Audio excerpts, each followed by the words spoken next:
ನಮಸ್ತೆ ಸ್ನೇಹಿತರೆ, human rights news ಕನ್ನಡಕ್ಕೆ ಸ್ವಾಗತ. ನಾನು ನಿಮ್ಮ ಪ್ರಶಾಂತ್ PRS.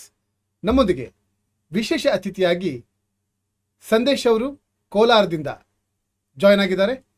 ಸೌಜನ್ಯ ಹೋರಾಟಕ್ಕೆ ಸಂಬಂಧಪಟ್ಟ ಕೆಲವು ವಿಷಯದಲ್ಲಿ ಬಹಳ ವಿಶೇಷವಾದ ಸುದ್ದಿಗಳನ್ನು ಅಥವಾ ವಿಚಾರವನ್ನು ಹೋರಾಟವನ್ನು ಶುರು ಮಾಡ್ಕೊಂಡಿದ್ದಾರೆ. ಆ ಬಗ್ಗೆ ಅವ್ರ ಹತ್ರನೇ ಕೇಳೋಣ. ನಮಸ್ತೆ ಸಂದೇಶ್ ಅವರೇ, ಕಾರ್ಯಕ್ರಮಕ್ಕೆ ಸ್ವಾಗತ. ನಮಸ್ಕಾರ. ನಮಸ್ಕಾರ ಸರ್. ನೀವು ಚೆನ್ನಾಗಿದ್ದೀವಿ. ನೀವು ಬಹಳ ದಲಿತ ಸಂಘರ್ಷ ಹೋರಾಟಗಳನ್ನ, ದಲಿತರಿಗೆ ನ್ಯಾಯ ಕೊಡಿಸುವಲ್ಲಿ ಅಥವಾ ಬಹಳ ಹೋರಾಟದಲ್ಲಿ ಚಿಕ್ಕ ವಯಸ್ಸಿನಲ್ಲಿ ತುಂಬಾ ಹೇಳಿದ್ರಿ, 15 ವರ್ಷ ಇರುವಾಗಲೇ ನೀವು ಹೋರಾಟದಲ್ಲಿ ತೊಡಗಿದ್ರಿ. ಚಿಕ್ಕ ಪುಟ್ಟ ಮಗು ಇರುವಾಗಲೇ ಹೋರಾಟದಲ್ಲಿ ತೊಡಗಿಸಿಕೊಂಡವರು ನೀವು. ಇದೀಗ ಸೌಜನ್ಯ ಅನ್ನುವ ಹೆಣ್ಣು ಮಗುವಿಗೆ ಈ ರೀತಿಯಲ್ಲಿ ದೌರ್ಜನ್ಯವಾಗಿ ಅವಳನ್ನ ಒಂದು ರೀತಿಯಲ್ಲಿ ತಿಂದು ಹಾಕಿದ್ದಾರೆ. ಆ ಹೋರಾಟಕ್ಕೆ ತಾವು ಧುಮುಕಿದ್ದೀರಿ. ನಿಮ್ಮ ಅಭಿಪ್ರಾಯ, ಈ ಕ್ಷಣಕ್ಕೆ ನಿಮ್ಮ ಅಭಿಪ್ರಾಯ ಏನು? ಸರ್, ಈಗ ಮೊದ್ಲಿಗೆ ನನಗ್ ಸಿಕ್ಕಿದ್ದು ಮಾಹಿತಿ ಸೌಜನ್ಯ ಅವ್ರ ವಿಚಾರವಾಗಿ. ನನಗೆ ಒಂದಷ್ಟು ಇನ್ಫಾರ್ಮೇಶನ್ ಸಿಗ್ಲಿಲ್ಲ ಅಂದಿದ್ರೆ ನಾನು ಮಾತಾಡ್ತಾ ಇಲ್ಲ ಸರ್. ಮತ್ತೆ ಯಾವುದೇ ಗೊತ್ತಿಲ್ದಿರ ಏನೋ ಬ್ಲೈಂಡ್ ಆಗಿ ಏನೋ ಮಾತಾಡ್ಬೇಕು, ಏನೋ ಇದ್ ಮಾಡ್ಬೇಕು, ರಾಜ್ಯದ ಜನತೆಗೆ ಮತ್ತೆ ಬೇರೆಯವ್ರಿಗೆ ಒಂದು ಬ್ಯಾಡ್ ಏನೋ ಇದ್ ಮಾಡ್ಬೇಕು, ಒಂದು ಕೆಟ್ಟ ಒಂದು ಉದ್ದೇಶ ಮೂಡಿಸ್ಬೇಕು ಅನ್ನೋ ಉದ್ದೇಶ ಇದ್ದಿಲ್ಲ ಸರ್. ಮತ್ತೆ ನನಗೆ ಇನ್ಫಾರ್ಮೇಶನ್ ಸಿಗ್ದಿರಾ ಯಾವುದೇ ವಿಚಾರನ ನಾನು ಯಾರ ಹತ್ರನೂ ಚರ್ಚೆನೂ ಮಾಡಿದ್ದಿಲ್ಲ. ಸೌಜನ್ಯ ಅವರ ಹೋರಾಟಕ್ಕೆ ಸಹ ನಾನು ಯಾವುದೇ ಒಂದು ಇದನ್ನ ಬೆಂಬಲವನ್ನ ಇಲ್ಲಿ ತನಕ ಯಾವುದು ಮಾಡಿದ್ದಿಲ್ಲ ಸರ್. ಆದ್ರೆ ಸುಮಾರು ಜನ ನೀವು ಹೋರಾಟಕ್ಕೆ ಬರ್ಬೇಕು, ಸುಮಾರು 13 ವರ್ಷದಿಂದ ಇಲ್ಲಿ ನ್ಯಾಯ ಸಿಗ್ತಾ ಇಲ್ಲ, ನೀವು ಬರ್ಬೇಕು, ಬಂದು ಏನೋ ಒಂದು ಮಾಡ್ಬೇಕು, 100% ಸಕ್ಸಸ್ ಮಾಡ್ತೀರಾ, ನಿಮ್ ಕೈಯಿಂದ ಆಗುತ್ತೆ ಅಂತ ಹೇಳ್ಬಿಟ್ಟು ಜಾಸ್ತಿ ಜನ ಮೆಸೇಜ್ ಮಾಡೋದು, ಮಾತಾಡೋಂಥದ್ದು ಇಂಥದ್ದೆಲ್ಲ ಮಾಡ್ತಾರೆ ಸರ್. ಅದಾದ್ಮೇಲೆ ಸುಮಾರು ಒಂದು 3 days ನಾನು ಧರ್ಮಸ್ಥಳದಲ್ಲೇ ಇದ್ದು ಸುಮಾರು ವಿಚಾರಗಳನ್ನ ಇದ್ ಮಾಡ್ತೀನಿ ಸರ್, ಸಂಗ್ರಹಿಸ್ಕೊಳ್ಳೋ ಕೆಲಸ ಮಾಡ್ತೀನಿ ಸರ್. ನೀವು ಧರ್ಮಸ್ಥಳದಲ್ಲಿ ಬಂದು ಇರ್ತೀರಾ, ಧರ್ಮಸ್ಥಳದಲ್ಲಿ ಇದ್ದು ಆ ವಿಷಯಕ್ಕೆ ಬಂದಂತ ವಿಚಾರಗಳನ್ನ ನೀವು ಸ್ಟಡಿ ಮಾಡಕ್ ಹೋಗ್ತೀರಾ. ಇಂಟ್ರೆಸ್ಟಿಂಗ್ ಆಗಿದೆ, ಹೇಳಿ. ಎಸ್. ಇದಾದ್ಮೇಲೆ ಏನ್ ಮಾಡ್ತಾರೆ, ಮತ್ತೆ ಆ ವಿಚಾರಗಳನ್ನ ಕನ್ಫರ್ಮ್ ಮಾಡ್ಕೊಬೇಕಲ್ಲ. ಇವಾಗ ಅವ್ರು ಯಾರೋ ಒಬ್ರು ಒಂದು ವಿಚಾರನ, ಒಂದು ಅಧಿಕಾರಿ ಆಗ್ಬೋದು, ಸಾಮಾನ್ಯ ಜನ ಆಗ್ಬೋದು, ಯಾರಾದ್ರೂ ಆಗ್ಬೋದು, ಒಂದಷ್ಟು ವಿಚಾರಗಳನ್ನ ನಮ್ಗೆ ತಿಳಿಸಿದಾಗ ಅದನ್ನ ನಾವು ಪರ್ಫೆಕ್ಟ್ ಆಗಿ ಕನ್ಫರ್ಮ್ ಮಾಡ್ಕೊಳ್ಳೋಂಥದ್ದು ಮಾಡ್ಬೇಕಲ್ವಾ. ಸುಮ್ನೆ ನಾವು ಬ್ಲೈಂಡ್ ಆಗಿ ಏನು ಹೋಗಬಾರ್ದಲ್ವಾ. ಇದನ್ನೆಲ್ಲ ಕನ್ಫರ್ಮ್ ಮಾಡ್ಕೊಳ್ಳೋದಕ್ಕೇನೆ ಒಂದಷ್ಟು ವಿಲೇಜ್ಗಳಿಗೆ ಭೇಟಿ ಕೊಡ್ತೀನಿ ಸರ್. ಒಂದಷ್ಟು ಜನ ಆಫೀಸರ್ಸ್ ಭೇಟಿ ಮಾತಾಡ್ತೀನಿ. ಎಲ್ಲಾರ್ನು ಅದಕ್ಕೆ ಸಂಬಂಧಪಟ್ಟಂತ ಪ್ರತಿಯೊಬ್ಬರನ್ನು ಎಲ್ಲಾರ್ಗು ಸಂಬಂಧಪಟ್ಟಂಗೆ ಎಲ್ಲಾರ್ನು ಮಾತಾಡ್ತೀನಿ ಸರ್. ಮಾತಾಡಿದಾದ್ಮೇಲೆ ಜಾಸ್ತಿ ಇನ್ಫಾರ್ಮೇಶನ್ಸ್ ಅಂದ್ರೆ ಸುಮ್ನೆ 1-2 ವಿಚಾರ ಇಟ್ಕೊಂಡು ನಾವು ಮಾತಾಡೋಂಥದ್ದು ಬೇಡ. ಸುಮಾರು ವಿಚಾರಗಳು ನಮ್ಮ ಸಂಬಂಧಪಟ್ಟಂತ ಕೇಸಿಗೆ ಸಂಬಂಧಪಟ್ಟಂತ ಇನ್ಫಾರ್ಮೇಶನ್ಸ್ ಆಗ್ಬೋದು, ಎಲ್ಲೆಲ್ಲಿ ಏನೇನ್ ಮಾಡ್ಬೇಕು, ಯಾವ ತರ ನಾವು ಹೋರಾಟ ಮಾಡ್ಬೇಕು, ಇದಕ್ಕೆ ಸಂಬಂಧಪಟ್ಟಂತ ಎಲ್ಲಾ ಮಾಹಿತಿಯನ್ನ ಪಕ್ಕಾ ತಿಳ್ಕೊಂಡು ಖಚಿತವಾಗಿ ಇದಾದ್ಮೇಲೆನೆ ನಾನು ಲೈವ್ ಮಾಡಿ ಮಾತಾಡ್ತೀನಿ. ಒಂದು ವಿಡಿಯೋ ಮಾಡಿ ಲೈವ್ ಮಾಡಿ ವಿಡಿಯೋ ಮಾಡಿ ಬಿಡ್ತೀನಿ ಸರ್. ಆ ಲೈವ್ ಅಲ್ಲಿ ನಾನು ಮೊನ್ನೆ ಎಲ್ಲ ಹೇಳ್ತಾ ಇದ್ದೀನಿ, ನಡುವೆ ಎಲ್ಲ ಹೇಳ್ತಾ ಇದ್ದೀನಿ, ಯಾವುದೇ ಕಾರಣಕ್ಕೂ ಇಲ್ಲಿ ತನಕ ಯಾವುದೇ ಅಷ್ಟು ಮಟ್ಟಿಗೆ ದೊಡ್ಡ ಮಟ್ಟದ ಒಂದು ಇನ್ಫಾರ್ಮೇಶನ್ಸ್ ನಾನು ಸಹ ಲೈವ್ ಅಲ್ಲಿ ಹೇಳಿಲ್ಲ. ನಾನು ಕೇವಲ ಮಾತಾಡಿರುವಂತದ್ದು ಕೇವಲ 10% ಅಷ್ಟೇನೆ. ಕೋರ್ಟ್ ಅಲ್ಲಿ ನಾವು ಒಂದಷ್ಟು ಸಬ್ಮಿಟ್ ಮಾಡ್ಬೇಕು, ಡಾಕ್ಯುಮೆಂಟ್ ಅಷ್ಟು ಕೊಡ್ಬೇಕು, ಮತ್ತೆ ಸಾಕ್ಷಿಗಳನ್ನ ಕರ್ಕೊಂಡು ಹೋಗಿ ಮಾತಾಡ್ಬೇಕು. ಸಾಕ್ಷಿಗಳನ್ನ ಇದೇ ತರ ನಿಮ್ಮದೇ ಯಾವ್ದೋ ಚಾನಲ್ ಅಲ್ಲಿ ನಾವು ನಿಮ್ ಚಾನಲ್ ಅಲ್ಲೇ ಕೂರ್ಸ್ಕೊಂಡು ನಾನು ಲೈವ್ ಮುಖಾಂತರ ಮಾತಾಡೋಂಥದ್ದು ಮಾಡ್ಬೇಕು. ಇನ್ನ ಜಾಸ್ತಿ ಕೆಲಸ ಇದೆ ಸರ್. ಅಲ್ವಾ? ಆದ್ರೆ ಒಂದೇ ಒಂದು ಇನ್ಫಾರ್ಮೇಶನ್ಗೆ ಸಂಬಂಧಪಟ್ಟಂಗೆ ನಾವು ಮಾತಾಡಿದ ತಕ್ಷಣನೇ ಸುಮಾರು ಒಂದು 300 ಟ್ರೋಲ್ ಪೇಜಸ್ ಸ್ಟಾರ್ಟ್ ಆಗುತ್ತೆ ಸರ್. ಓಹೋ, ನಿಮ್ಮ ಮೇಲೆ 300 ಟ್ರೋಲ್ ಟಾರ್ಗೆಟ್ ಮಾಡ್ಲಿಕ್ಕೆ ಶುರು ಮಾಡುತ್ತೆ. ಸೌಜನ್ಯ ಅವ್ರ ಕೇಸ್ ಮೇಲೆನೆ. ಅದಕ್ಕೆ ಸಂಬಂಧಪಟ್ಟಂಗೆ ಯಾರ್ಯಾರು ಫೇವರ್ ಆಗಿ ಮಾತಾಡ್ತಾರೋ ಇವ್ರೆಲ್ಲಾರ್ಗೂನು ಎಲ್ಲ ಒಂದ್ ಕಡೆ ಅವ್ರಿಗೆ ಡ್ಯಾಮೇಜ್ ಮಾಡ್ಬೇಕು ಅನ್ನೋ ಒಂದ್ ಲೆಕ್ಕಾಚಾರದಲ್ಲಿ ಸುಮಾರು ಒಂದಷ್ಟು ಟ್ರೋಲ್ ಪೇಜಸ್ ಮಾಡ್ಕೊಂಡು ಟ್ರೋಲ್ ಮಾಡೋಂಥದ್ದು, ಇನ್ನೊಂದ್ ಮಾಡೋಂಥದ್ದು ಬೇಕಾದಷ್ಟು ಮಾಡ್ತಾ ಇದ್ರೆ. ಮತ್ತೆ ಇಂಥದಕ್ಕೆಲ್ಲ ನಾವು ತಲೆ ಕೆಡ್ಸ್ಕೊಳ್ಳೋಂಥ ವ್ಯಕ್ತಿಗಳೆಲ್ಲ ಸುಮಾರು 13 ವರ್ಷದಿಂದ ನಮ್ಮ ಮೇಲೆ ಈ ತರ ಮಾಡ್ಕೊಂಡ್ ಬರ್ತಾ ಇದ್ದಾರೆ. ಸುಮಾರು ನಾವು ನೋಡಿದೀವಿ ಸರ್. ಎಲ್ಲ ಸರ್, ಬಿಸಿಲು ಬೀಳ್ತಾ ಇದೆ, ಸ್ವಲ್ಪ ಆ ಕಡೆ ಹೊರಟೋಗ್ತೀನಿ ಸರ್, ದಯವಿಟ್ಟು ಕ್ಷಮಿಸಿ. Okay sir, perfect sir. Okay sir, ಒಂದಷ್ಟು ವಿಚಾರಗಳನ್ನ ನಾವೇನ್ ಮಾಡ್ತೀವಿ, ಫೇಸ್ ಮಾಡ್ಕೊಂಡೇ ಬರ್ತಾ ಇದೀವಿ ಸರ್. ಯಾಕಂದ್ರೆ ಸಮಾಜ ನಾವು ಏನ್ ಮಾಡ್ಬೇಕು, ಕಷ್ಟಪಟ್ಟು ಕೆಲಸ ಮಾಡ್ಬೇಕು. ಕೆಲಸ ಮಾಡೋಂತ ನಿಟ್ಟಿನಲ್ಲಿ, ಹೋರಾಟ ಮಾಡೋಂತ ನಿಟ್ಟಿನಲ್ಲಿ ಟೀಕೆಗಳು ಮಾಡೋಂಥದ್ದು. ಈಗ ಯಾರೇ ಆಗ್ಲಿ ಹೋರಾಟ ಮಾಡೋಂತ ಸಂದರ್ಭದಲ್ಲಿ ಫಸ್ಟ್ ಬರೋಂಥದ್ದು ಟೀಕೆಗಳು, ಅಲ್ವಾ? ಟೀಕೆಗಳು ಬರ್ತಾ ಇತ್ತಂದ್ರೆ ನಾವು ಗೆಲ್ತಾ ಇದೀವಿ ಅಂತ ಅರ್ಥ, ಅಲ್ವಾ ಸರ್? ಸರಿ. ಅಷ್ಟಿಲ್ದಿರ ಇದ್ರೆ ಇವರು ಇದ್ ಮಾಡೋಂಥದ್ದೇನು, ಪೊಲೀಸ್ ಸ್ಟೇಷನ್ ಕಂಪ್ಲೇಂಟ್ ಕೊಡೋ ಅಂತದ್ದೇನು, ಪೊಲೀಸ್ ಸ್ಟೇಷನ್ ನನ್ನನ್ನು ಕರ್ಸೋಂಥದ್ದೇನು, ಏನೇನೇನೋ ಮಾಡೋಂಥದ್ದು ಈಗ ಒಂದು ಎಲ್ಲಾನು ಮಾಡ್ಕೊಳ್ಳಿ. ಖಾಲಿ ಖಾಲಿ ಒಂದು ಲೈವ್ ಮಾಡಿದಾಗ ಇಷ್ಟೆಲ್ಲ ಆಗ್ತದೆ. ಒಂದು ಒಂದು ಕಾರ್ಯಕ್ರಮ, ಒಂದು ಚಿಕ್ಕ ಚಿಕ್ಕ ವಿಷಯ, ಅಲ್ಲಿ ಏನು ಇರೋದಿಲ್ಲ ಜಾಸ್ತಿ ವಿಚಾರ, ನೀವು ಹೇಳಿದ್ರಲ್ಲಿ ಆ ಚಿಕ್ಕ ವಿಚಾರ ಬಟ್ ಇಷ್ಟೆಲ್ಲ ಅದೇ ನಿಜ ಆಗ್ತದೆ. ಸರ್. ಈಗ ನಾನು ಅವತ್ತೇನ್ ಮಾತಾಡ್ತೀನೋ ಅದೇ ನಿಜ. ಹ್ಮ್. ಈಗ ಇಷ್ಟೂ ತನಿಖೆಗಳಲ್ಲಿ ಯೋಗೇಶ್ನ ಯಾಕೆ ಭಾಗವಹಿಸೋದಕ್ಕೆ ಬಿಡಲ್ಲ, ಹ್ಮ್. ಯೋಗೇಶ್ನ ಯಾಕೆ ತನಿಖೆ ಮಾಡಲ್ಲ? ಹ್ಮ್. ಈಗ ನಾನ್ ಹೇಳೋಂಥದ್ದು ಸರ್, ಒಬ್ಬ ಅಧಿಕಾರಿ ಮನ್ಸು ಮಾಡಿದ್ರೆ ಏನ್ ಬೇಕಾದ್ರೂ ಮಾಡ್ಬೋದಲ್ವಾ ಸರ್? ಖಂಡಿತವಾಗ್ಲೂ ಮಾಡ್ಬೋದು ನಮ್ಮ ದೇಶದಲ್ಲಿ. ನೋಡಿ, ಈಗ ತಾನೇ ಯಾವ್ದೋ ಸುದ್ದಿ ನೋಡ್ದೆ, ಇವಾಗ ತಾನೇ ನೀವು ಇದು ನಾವು ಲೈನ್ ತಗೊಳೋದಕ್ ಮೊದ್ಲು ಒಂದ್ ಸುದ್ದಿ ನೋಡ್ಕೊಂಡ್ ಬರ್ತಾ ಇದ್ದೆ, ಹಂಗಾಗಿ ಸ್ವಲ್ಪ ಲೇಟ್ ಆಯ್ತು. ಏನ್ ವಿಚಾರ ಅಂದ್ರೆ 3 ವರ್ಷ ಆಗಿತ್ತಂತೆ ಜೈಲ್ಗೆ ಹೋಗಿ, ನಿಮ್ ಹೆಂಡ್ತಿ ನೀನೇ ಕೊಲೆ ಮಾಡಿದ್ಯಾ ಅಂತ. ಹ್ಮ್. ಯಾವ್ದೋ ಡೆಡ್ ಬಾಡಿ ತೋರ್ಸ್ಬಿಟ್ಟು ಪಾಪ ಹ್ಮ್. ಅವ್ರ ಗಂಡನ್ನ ಕರ್ಕೊಂಡೋಗಿ ನೀನೇ ಕೊಲೆ ಮಾಡಿದ್ಯಾ ನಿಮ್ ಹೆಂಡ್ತಿನ ಅಂತ ಹೇಳ್ಬಿಟ್ಟು ಪೊಲೀಸ್ ಅವ್ರು ಶಿಕ್ಷಿರೋಂಥದ್ದು. ಹ್ಮ್. ಏನ್ ದುರಂತ ಸರ್! ಅವನು 3 ವರ್ಷ ತಪ್ಪು ಮಾಡ್ದಿರ ಜೈಲ್ ಹೊಡೆಯುವಂತ ಕೆಲ್ಸನ ಮಾಡ್ತಾನಂದ್ರೆ ಹ್ಮ್. ಎಲ್ಲಿದೀವ್ ನಾವು ಇನ್ನ? ಯಾಕೆ ಈ ನಮ್ಮ ತರ ನಡೀತಾ ಇದೆ? ನಮ್ಮ ಸಂವಿಧಾನ ಹೇಳ್ತದೆ, 100 ಜನ ಅಪರಾಧಿಗಳು ತಪ್ಪಿಸ್ಕೊಂಡ್ರು ತೊಂದರೆ ಇಲ್ಲ, ಒಬ್ಬ ನಿರಪರಾಧಿಗೆ ಶಿಕ್ಷೆ ಆಗ್ಬಾರ್ದು ಅಂತ. ಆದ್ರೆ ಈಗ ಆಗ್ತಾ ಇರೋದು ನಿರಪರಾಧಿಗಳಿಗೆ ಶಿಕ್ಷೆ. ಯಾವತ್ತು ಸರ್, ಈಗ ಈ ಕೇಸಲ್ಲಿ ನಿಜವಾದ ಆರೋಪಿಗಳನ್ನ, ಅಪರಾಧಿಗಳನ್ನ ತಪ್ಪಿಸ್ಬಿಟ್ಟು ನಿರಪರಾಧಿಗಳಿಗೆ ಶಿಕ್ಷೆ ಕೊಡ್ತೈತೆ ಎಲ್ಲಾ ಕೇಸು ಸರ್. ಈಗ ನಾನ್ ಹೇಳೋಂತ ಸರ್, ನಡೆದಿರುವಂತ ಘಟನೆನೇ ಹೇಳ್ತೀನಿ ಸರ್. ಅದೇ ಇನ್ನೊಂದು ವಿಚಾರ, ಅದು ಸಂಪೂರ್ಣ ಮಾಹಿತಿ ನನಗೆ ಗೊತ್ತು. ಅವರು ಮಾತಾಡ್ತಾರೆ ಲೈವ್ ಅಲ್ಲಿ ಬಂದು. ನಮ್ಮ ಅಕ್ಕಿ ಪಿಕ್ಕಿ ಜನ ಸರ್, ಪಾಪ ತುಂಬಾ ತಳ್ಳ ಸಮುದಾಯದವರು, ಏನು ಗೊತ್ತಾಗಲ್ಲ. ಧರ್ಮಸ್ಥಳಕ್ಕೆ ಇದಕ್ ಬರ್ತಾರೆ, ಏನೋ ಒಂದಷ್ಟು ದರ್ಶನ ಮಾಡ್ಕೊಬೇಕು, ಹೋಗ್ಬೇಕು. ಅಲ್ಲಿ ಬಂದು ಸುಮ್ನೆ ಇರಲ್ಲ ಇವ್ರು. ದರ್ಶನ ಮಾಡ್ಕೊಂಡು ಅದೇನೋ ಕೂದ್ಲೆಲ್ಲ ಕೊಟ್ಬಿಟ್ಟು ಏನ್ ಸುಮ್ನೆ ಇರಲ್ಲ ಇವ್ರು. ಏನ್ ಮಾಡ್ತಾರೆ, ಇಮಿಡಿಯೇಟ್ ಆಗಿ ಅಲ್ಲೆಲ್ಲ ಆಚೆ ಹೋಗಿ ಯಾವ್ದೋ ಒಂದು ಉಡಾ ಸಿಕ್ಬಿಡುತ್ತೆ ಸರ್ ಪಾಪ. ಉಡಾ ಏನಂತಾರ ಸರ್ ನಿಮ್ ಕಡೆ? ಉಡಾನೆ ಅಂತಾರೆ, ಹೇಳಿ. ಉಡಾ ಉಡಾ ಸಿಕ್ಕಿದ್ರೆ ಇನ್ನು ಇದು ಓಡು ಓಡು ಅಂತ ಹೇಳ್ತಾರೆ ಇಲ್ಲಿನ ಕನ್ನಡದಲ್ಲಿ. ಉಡಾ ಸಿಕ್ಕಿದ್ರೆ ಉಡಾನ್ ಏನ್ ಮಾಡ್ತಾರೆ, ಕಟ್ ಮಾಡ್ಕೊಂಡು ತಿಂದಾಕ್ತಾರೆ. ಅವ್ರು ಉಡಾನ್ ಕಟ್ ಮಾಡಿದಾರೆ, ಕೊಯ್ದಿದ್ದಾರೆ ಅಂತ ಹೇಳ್ಬಿಟ್ಟು ಕರ್ಕೊಂಡ್ಬಂದು ಪೊಲೀಸ್ ಸ್ಟೇಷನ್ ಅಲ್ಲಿ ಕೂರಿಸ್ತಾರೆ. ಪೊಲೀಸ್ ಸ್ಟೇಷನ್ ಅಲ್ಲಿ ಕೂರಿಸ್ಬಿಟ್ಟು ಡಬಲ್ ಮರ್ಡರ್ ನೀವೇ ಮಾಡಿದೀರಿ ಅಂತ ಫಿಟ್ ಮಾಡ್ತಾರೆ.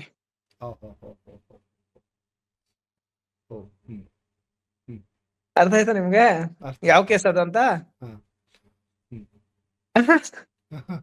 ಪಾಪ ಅವ್ರು ಏನ್ ತಪ್ಪು ಮಾಡಿದ್ರು. ಆಯ್ತು, ಉಡಾ ತಿನ್ನೋದು ತಪ್ಪೆ, ಅದ್ರಲ್ಲಿ 2 ಮಾತಿಲ್ಲ. ಯಾಕಂದ್ರೆ ಅದು ಬಂದು ಅರಣ್ಯ ಪ್ರಾಣಿ, ಅದನ್ನ ತಿನ್ನೋದು ತಪ್ಪೆ, ಅದ್ರಲ್ಲಿ 2 ಮಾತಿಲ್ಲ. ನೀನ್ ಆ ಕೇಸಲ್ಲಿ ಫಿಟ್ ಮಾಡಿ, ಅದೇ ವಿಚಾರದಲ್ಲಿ ಕೇಸ್ ಆಗಿದ್ರೆ ಓಕೆ, ತೊಂದರೆ ಇರ್ಲಿಲ್ಲ. ಅದೇ ವಿಚಾರದಲ್ಲಿ ಕೇಸ್ ಆದ್ರೆ ಶಿಕ್ಷೆ ಆಗ್ಲಿ, ಅದ್ರಲ್ಲಿ ಏನು ಅಭ್ಯಂತರ ಇಲ್ಲ. ಅದಕ್ ಸಂಬಂಧಪಟ್ಟಂಗ ಅದನ್ನ ಬಿಟ್ಬಿಟ್ಟು ನೀವು ಈ ಕೇಸಲ್ಲಿ ಫಿಟ್ ಮಾಡ್ತೀರಾ, ಮತ್ತೆ ಅದು ಆ ಪ್ರಕರಣ ಸಿ ರಿಪೋರ್ಟ್ ಆಗುತ್ತೆ ಸರ್. ಅಂದ್ರೆ ಆರೋಪಿಗಳೇ ಸಿಗ್ಲಿಲ್ಲ ಅಂತ ಆಗುತ್ತೆ. ಮಂಗಳೂರು ಮೂಲದವ್ರನ್ನ ಕರ್ಸ್ಬಿಟ್ಟು ನೀವು ಮರ್ಡರ್ ಮಾಡಿಸ್ಬಿಟ್ಟು ಮತ್ತೆ ಅವ್ರನ್ನ ವಾಪಸ್ ಕಳಿಸ್ಬಿಟ್ಟು ಯಾರೋ ಒಬ್ಬರ ಮೇಲೆ ಆರೋಪ ಹಾಕ್ತೀರಾ, ಯಾರೊಬ್ಬ ಕೋರ್ಟ್ ಅಲ್ಲಿ ಹೋಗ್ಬಿಟ್ಟು ಕೇಸ್ ಏನಾಗುತ್ತೆ, ಡಿಸ್ಮಿಸ್ ಆಗ್ತೈತೆ, ಕೇಸ್ ಸಿ ರಿಪೋರ್ಟ್ ಆಗ್ತೈತಿ. ಯಾರ ಜವಾಬ್ದಾರಿ? ಆ ವಿಚಾರದಲ್ಲಿನೂ ಎಲ್ಲ ಒಂದೊಂದೇ ಆಚೆ ಬರ್ತಾ ಇದೆ ಸರ್. ಯಾವ್ದು ಸುಮ್ನೆ ಬಿಡೋ ಅಂತ ವ್ಯಕ್ತಿ ಅಲ್ಲ ಸರ್ ಸಂದೇಶ್. ಬಂದ್ರೆ ಎಲ್ಲಾ ವಿಚಾರಗಳನ್ನ ತಗೊಂಡೇ ಬರ್ತಾನೆ. ಈ ಹೋರಾಟಕ್ಕೆ ನೀವು ಹೇಳಿದ್ರಿ, ಈಗ ಹೇಳುವಾಗ ಈ ತುಂಬಾ ಜನ ಹೇಳಿದ್ರು, ಯಾಕೆ ನಾನು ಈ ವಿಷಯಕ್ಕೆ ತಲೆ ಹಾಕ್ದವನಲ್ಲ. ತುಂಬಾ ಜನ ಹೇಳಿದ್ರು, ಈ ವಿಷಯದಲ್ಲಿ ನೀವು ನೋಡಿ ಈಗ ಆಗಿದೆ, ಅನ್ಯಾಯ ಆಗಿದೆ, ನೀವ್ ಯಾಕೆ ಮಾತಾಡ್ತಾ ಇಲ್ಲ ಅಂತ ಕೇಳಿದ್ಮೇಲೆ ನಾವು ಅದ್ರ ಬಗ್ಗೆ ಸ್ಟಡಿ ಮಾಡ್ಬಿಟ್ಟು ಬಂದೆ ಅಂತ. ನಿಮ್ಗೆ ಸ್ಟಡಿ ಮಾಡಿದಾಗ ಏನ್ ಅನಿಸ್ತು, ಯಾಕೆ ಇದಕ್ಕೆ ಬರ್ಲೇಬೇಕಂತ ಅನಿಸ್ತು ಈ ಹೋರಾಟಕ್ಕೆ? ಸರ್, ಈಗ ನಾನು ಹೇಳೋಂಥದ್ದು ಏನಂದ್ರೆ, ಒಂದು ಪರ್ಫೆಕ್ಟ್ ಆಗಿ ಹೋರಾಟ ಮಾಡ್ತಾ ಇರುವಂತದ್ದು ಕೇವಲ 20 ಜನ ಸರ್, ಸೌಜನ್ಯ ಅವ್ರ ವಿಚಾರವಾಗಿ. ಕರ್ನಾಟಕ ರಾಜ್ಯ ಜನತೆ ಎಲ್ಲ ಸೇರಿ ಬೆಂಬಲ ಕೊಡ್ತಾ ಇರೋಂಥದ್ದು ನಿಜಾನೇ. ಆದ್ರೆ ಕೇಸ್ ನಡ್ಸ್ಕೊಂಡು ಹೋಗ್ತಾ ಇರೋಂಥದ್ದು ಕರೆಕ್ಟ್ ಆಗಿ 20 ಜನ. ಉಳಿದ 250 ಜನ ಶಾಮೀಲಾಗಿದ್ದಾರೆ. ಎಷ್ಟು ಜನ? ನೀವು ಹೇಳೋದು 250 ಜನ ಅಂತ. 250 ಜನ ಶಾಮೀಲಾಗಿದ್ದಾರೆ. ಕಿಡ್ನಾಪ್ ಮಾಡೋದಕ್ಕೆ ಬಳಸುವಂತ ಕಾರಣ, ಯಾವನ ಒಬ್ಬನ ಲೀಡರ್ ಬಂದ್ರೆ ಅವನು ಕೊಟ್ಟು ಕಳಿಸ್ಬಿಡ್ತಾರೆ. ಅವನ್ಗೆ ಆ ವಿಚಾರ ಗೊತ್ತಾಗ್ಬಿಟ್ಟು ಅವನು ವಾಪಸ್ ತಂದು ಕೊಡ್ತಾನೆ. ನಿನ್ ಕಾರ್ ಕೊಡ್ತೀನಿ, ಕಾರಲ್ಲಿ ಓಡಾಡ್ಕೊ ಅಂತ ಹೇಳ್ಬಿಟ್ಟು ಕಿಡ್ನಾಪ್ ಮಾಡೋದಕ್ಕೆ ಬಳಸುವಂತ ಕಾರಣ ಅವನು ಕೊಟ್ಟು ಕಳಿಸ್ಬಿಡ್ತಾರೆ. ಆಮೇಲೆ ಒಂದ್ ಹೆಣ್ಮಗಳು ಸರ್, ಈ ಹೆಸರು ನಾನು ಇಲ್ಲಿ ತನಕ ಕೇಸ್ ಬಗ್ಗೆ ಮಾತಾಡಿಲ್ಲ, ಬಟ್ ನೆಕ್ಸ್ಟ್ ನಾನು ನಿಮ್ದೇ ಚಾನಲ್ಗೆ ಅಲ್ಲಿಗೆ ಬರ್ತಾ ಇದೀನಲ್ಲ, ಈಗ ಮಂಗ್ಳೂರ್ಗೆ ಬರ್ತೀನಲ್ಲ, ಅವತ್ ಬಂದ್ ಅಲ್ಲೇ ಮಾತಾಡ್ತೀನಿ ಸರ್. ಎಲ್ಲಿರೋದು ನೀವು ಮಂಗ್ಳೂರಲ್ಲೇ ಅಂತ ಹೇಳ್ಬಿಟ್ಟು ನನಗೆ ಅಡ್ರೆಸ್ ಲೊಕೇಶನ್ ಕಳ್ಸಿದ್ರೆ ಅಲ್ಲಿಗೆ ಬರ್ತೀನಿ ನಾನು. ಅಲ್ಲೇ ಬಂದ್ ಮಾತಾಡ್ತೀನಿ. ಹ್ಮ್ ಒಂದು ಹೆಣ್ಣು ಮಗಳ ಹತ್ರ ಸೌಜನ್ಯ ಒಳ ಉಡುಪೈತೆ ಅಂತ ಹೇಳ್ಬಿಟ್ಟು ಆ ಹುಡುಗಿನ ಕೊಲೆ ಮಾಡ್ತಾರೆ. ಹ್ಮ್ ಹ್ಮ್ ಸೌಜನ್ಯ ಒಳ ಉಡುಪಿದೆ ಅಂತ. ಓಕೆ. ಮತ್ತು ಒಂದು ಹೆಣ್ಣು ಮಗಳ ಹತ್ರ. ಹ್ಮ್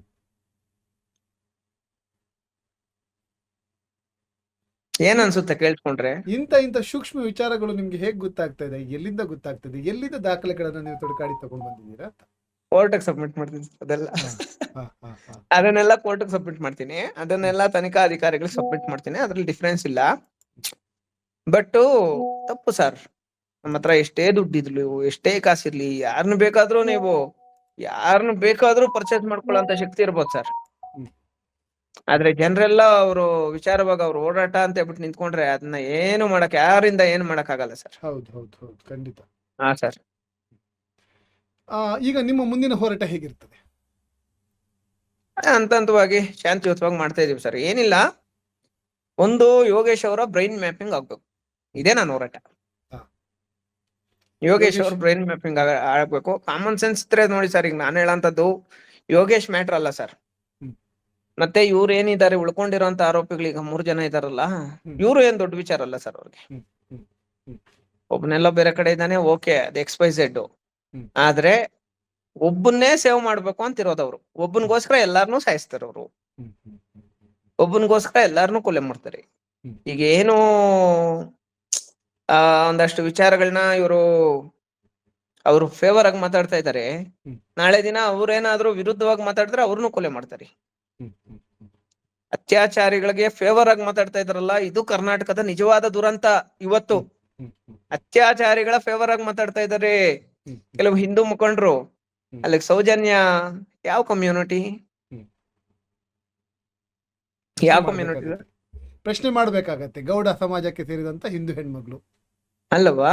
ಹ್ಮ್. ಈಗ ನಾನು ಹೇಳಂತದ್ದೇನಂದ್ರೆ, ನಮ್ದೇ ಅಕ್ಕ ತಂಗಿಗೆ ಈ ತರ ಆಗೈತಲ್ಲಪ್ಪ, ಹ್ಮ್ ನಾವೇ ತಾನೇ ಈ ವಿಚಾರಕ್ಕೆ ಸಂಬಂಧಪಟ್ಟಂಗೆ ಹೋರಾಟ ಮಾಡ್ಬೇಕು, ಹ್ಮ್ ನಾವೇ ತಾನೇ ಇದ್ ಮಾಡ್ಬೇಕು. ನೀವು ನಿಜವಾದ ಆರೋಪಿಗಳನ್ನ ತಪ್ಪು ಮಾಡ್ಬಿಟ್ಟು ಸರ್. ಆಮೇಲೆ ಇನ್ನೊಂದು ಸೂಕ್ಷ್ಮವಾಗಿ ನಾವು ಯೋಚನೆ ಮಾಡ್ಬೇಕಾಗಿರೋದು ಸರ್, ಹ್ಮ್. ಸೌಜನ್ಯ ಅವರು ಫಿಸಿಕಲಿ ತುಂಬಾ ಫಿಟ್ ಆಗಿರ್ತಾರೆ ಸರ್ ಪಾಪ. ಹೌದು, ಹೆಂಗ್ ಹುಡುಗಿ. ಈಗ ಯಾರಾದ್ರೂ ಒಬ್ಬ ವ್ಯಕ್ತಿ ಹೋಗಿ ಸೌಜನ್ಯ ಅವ್ರನ್ನ ಹಿಂಬಾಲಿಸ್ತಾ ಇದಾರೆ ಮತ್ತೆ ಅವ್ರನ್ನ ಫಾಲೋ ಮಾಡ್ತಾ ಇದಾರೆ ಅಂತ ಹೇಳ್ಬಿಟ್ಟು ವಿಚಾರ ಗೊತ್ತಿದ ತಕ್ಷಣ ಅವ್ರ ಏನ್ ಮಾಡ್ತಾರೆ, ಆರಾಮಾಗಿ ಮಿಸ್ ಆಗ್ಬೋದು. ಅದೇನ್ ದೊಡ್ಡ ವಿಚಾರ ಅಲ್ಲ. ಹ್ಮ್. ಅದೇ ಒಂದೇ ವ್ಯಕ್ತಿ ಹೌದು. ಒಬ್ಬನೇ ಬಂದು ಅವ್ರನ್ನ ಟಾರ್ಗೆಟ್ ಮಾಡ್ತಾ ಇದಾರಂದ್ರೆ, ಹ್ಮ್. ಆರಾಮಾಗಿ ಸಂತೋಷ್ ರಾವ್ ಏನಾದ್ರು ಬಂದು ಸೌಜನ್ಯ ಅವ್ರನ್ನ ಟಚ್ ಮಾಡಿದ್ರೆ ಒಂದೇ ಇಟ್ಕೊಡ ಸಾಯ್ಸಾಕ್ತಾ ಇದ್ವಿ. ಹ್ಮ್. ಒಬ್ರು ಮಾಡೋ ಕೆಲ್ಸನ ಸರ್ ಅದು? ಹೌದು, ಖಂಡಿತ ಇಲ್ಲ, ಖಂಡಿತ ಇಲ್ಲ. ಡಾಕ್ಟರ್ ರಿಪೋರ್ಟ್ ಕೊಡ್ತಾರೆ, ವಿಜಯನಾಗೆ ಅತ್ಯಾಚಾರ ನಡೆದಿಲ್ಲ, ವಿಜಯನಾಗೆ ಬೆರಳಲ್ಲಿ ತುಂಬಿಸಿದ್ದಾರೆ ಅಂತ ಕೊಡ್ತಾರೆ. ಹ್ಮ್. ಎಂತಹ ಮಾನಗೆಟ್ಟವ್ರು ಸರ್ ಇವ್ರು, ಅದೇ ಹೇಳಿದ್ದು, ಕ್ರೂರಿಗಳು. ಎಂತಹ ಮಾನಗೆಟ್ಟವ್ರು. ದುಡ್ಡಂದ್ರೆ ಅಷ್ಟೇನಾ? ದುಡ್ಡುಗೋಸ್ಕರ ಏನ್ ಬೇಕಾದ್ರೂ ಮಾಡ್ಬಿಡ್ತಾರ. ಒಂದೊಂದೇ ಕೇಸು. ನಾನು ಬದುಕಿರೋ ತನಕ ಎಲ್ಲ ಕೇಸುಗಳು ವಿಚಾರವಾಗೂ ಹೋರಾಟ ಮಾಡ್ತೀನಿ, ನ್ಯಾಯ ಕೊಡ್ತೀನಿ ಸರ್, ಬಿಡಲ್ಲ. ಈಗ 6ನೇ ತಾರೀಕಿಗೆ ಇಲ್ಲಿ ಹೋರಾಟವನ್ನ ಹಮ್ಮಿಕೊಂಡಿದ್ದಾರೆ, ಕಲ್ಲಸಂಕದ ಬಳಿ ಧರ್ಮಸ್ಥಳದಲ್ಲಿ. ಹೌದೌದು. ಇದಕ್ಕೆ ನೀವು ಬರ್ತೀರಾ ಹೇಗೆ? 100% 100% ಬರ್ತೀನಿ ಸರ್. ಮಾಡ್ಲೇಬೇಕಲ್ಲ ಸರ್. ಈಗ ಸೌಜನ್ಯ ಅವ್ರ ವಿಚಾರವಾಗಿ ಯಾರೇ ಹೋರಾಟಕ್ಕೆ ಕರೆದ್ರು, ಕರೆ ಕೊಟ್ರು ಮಾಡ್ತೀನಿ ಸರ್, ಅದ್ರಲ್ಲಿ ಏನು ಅಭ್ಯಂತರ ಇಲ್ಲ, ಹೋಗ್ತೀನಿ. ಆಲ್ರೆಡಿ ಕರೆದಿದ್ದಾರೆ ಈಗ ನಿಮ್ಮನ್ನ, ನೀವು ಬರ್ತಾ ಇದ್ದೀರಾ? ಬರ್ತಾ ಇದ್ದೀನಿ ಸರ್. ಯಾರು ಕರ್ದಿಲ್ಲ, ಬಟ್ ಬರ್ತೀನಿ ಸರ್. ಬರ್ತಿದ್ದೀರಾ? ನಿಮ್ಮ ಜೊತೆ ಎಷ್ಟು ಹೋರಾಟಗಾರರು ಬರ್ಬೋದು? ಅಂದ್ರೆ ನೀವು ಒಬ್ರೇ ಬರ್ತಾ ಇದ್ದೀರಾ, ಹೋರಾಟಗಾರರು ನಿಮ್ಮ ಟೀಮ್ ಬರ್ತಾ ಇದೆಯಾ ಹೇಗೆ? ಒಂದ್ 25,000 ಜನ ಬರ್ಬೋದು ಸರ್. ಬರ್ತಾರೆ, ಒಂದ್ 25,000 ಜನ ಬರ್ತಾರೆ. 25,000 ಜನ ಬರ್ತಾರೆ. ಹ್ಮ್. ಅದ್ರ ಜೊತೆ ನಿಮ್ ಜೊತೆ ಇರೋ ಹೋರಾಟಗಾರರು ಬರ್ತಾರೆ? ಅವರೇ ಸರ್ ಬರ್ತಾ ಇರೋದು, ನಮ್ ಜೊತೆ ಇರೋರೇ ಬರ್ತಾರೆ. ಓಕೆ. ನನಗೂ ಫಾಲೋವರ್ಸ್ ಜಾಸ್ತಿ ಇದೆ ಸರ್. 25,000 ಜನ ನಿಮ್ ಜೊತೆನೆ ಬರ್ತಾರೆ. ಒಂದು ದೊಡ್ಡ ಹೋರಾಟ ಆಗುವ ಸಾಧ್ಯತೆ ಇದೆ. ಮನೆಗೂ ಕೆಲಸ ಮಾಡಿದೀನಿ ಸರ್ ನಾನು. ಖಂಡಿತ. ಮನೆಗೂ ಕೆಲಸ ಮಾಡಿದ್ದೀನಿ, ತುಂಬಾ ಸೋಷಿಯಲ್ ಸರ್ವಿಸ್ ಮಾಡಿದೀನಿ. ನಮ್ಮನ್ನ ಎಲ್ಲಾ ಗ್ರಾಮಗಳಲ್ಲಿ ಇಷ್ಟಪಡೋ ಜನ ಇದಾರೆ ನನಗೆ. ಖಂಡಿತ. ವಿರೋಧಿಗಳೇ ಇಲ್ಲ ನನಗೆ, ಕಡಿಮೆ ವಿರೋಧಿಗಳು ಇರೋದೆಲ್ಲ ಫೇಸ್ಬುಕ್ ಅಲ್ಲಿ. ರಿಯಲ್ ಆಗಿಲ್ಲ,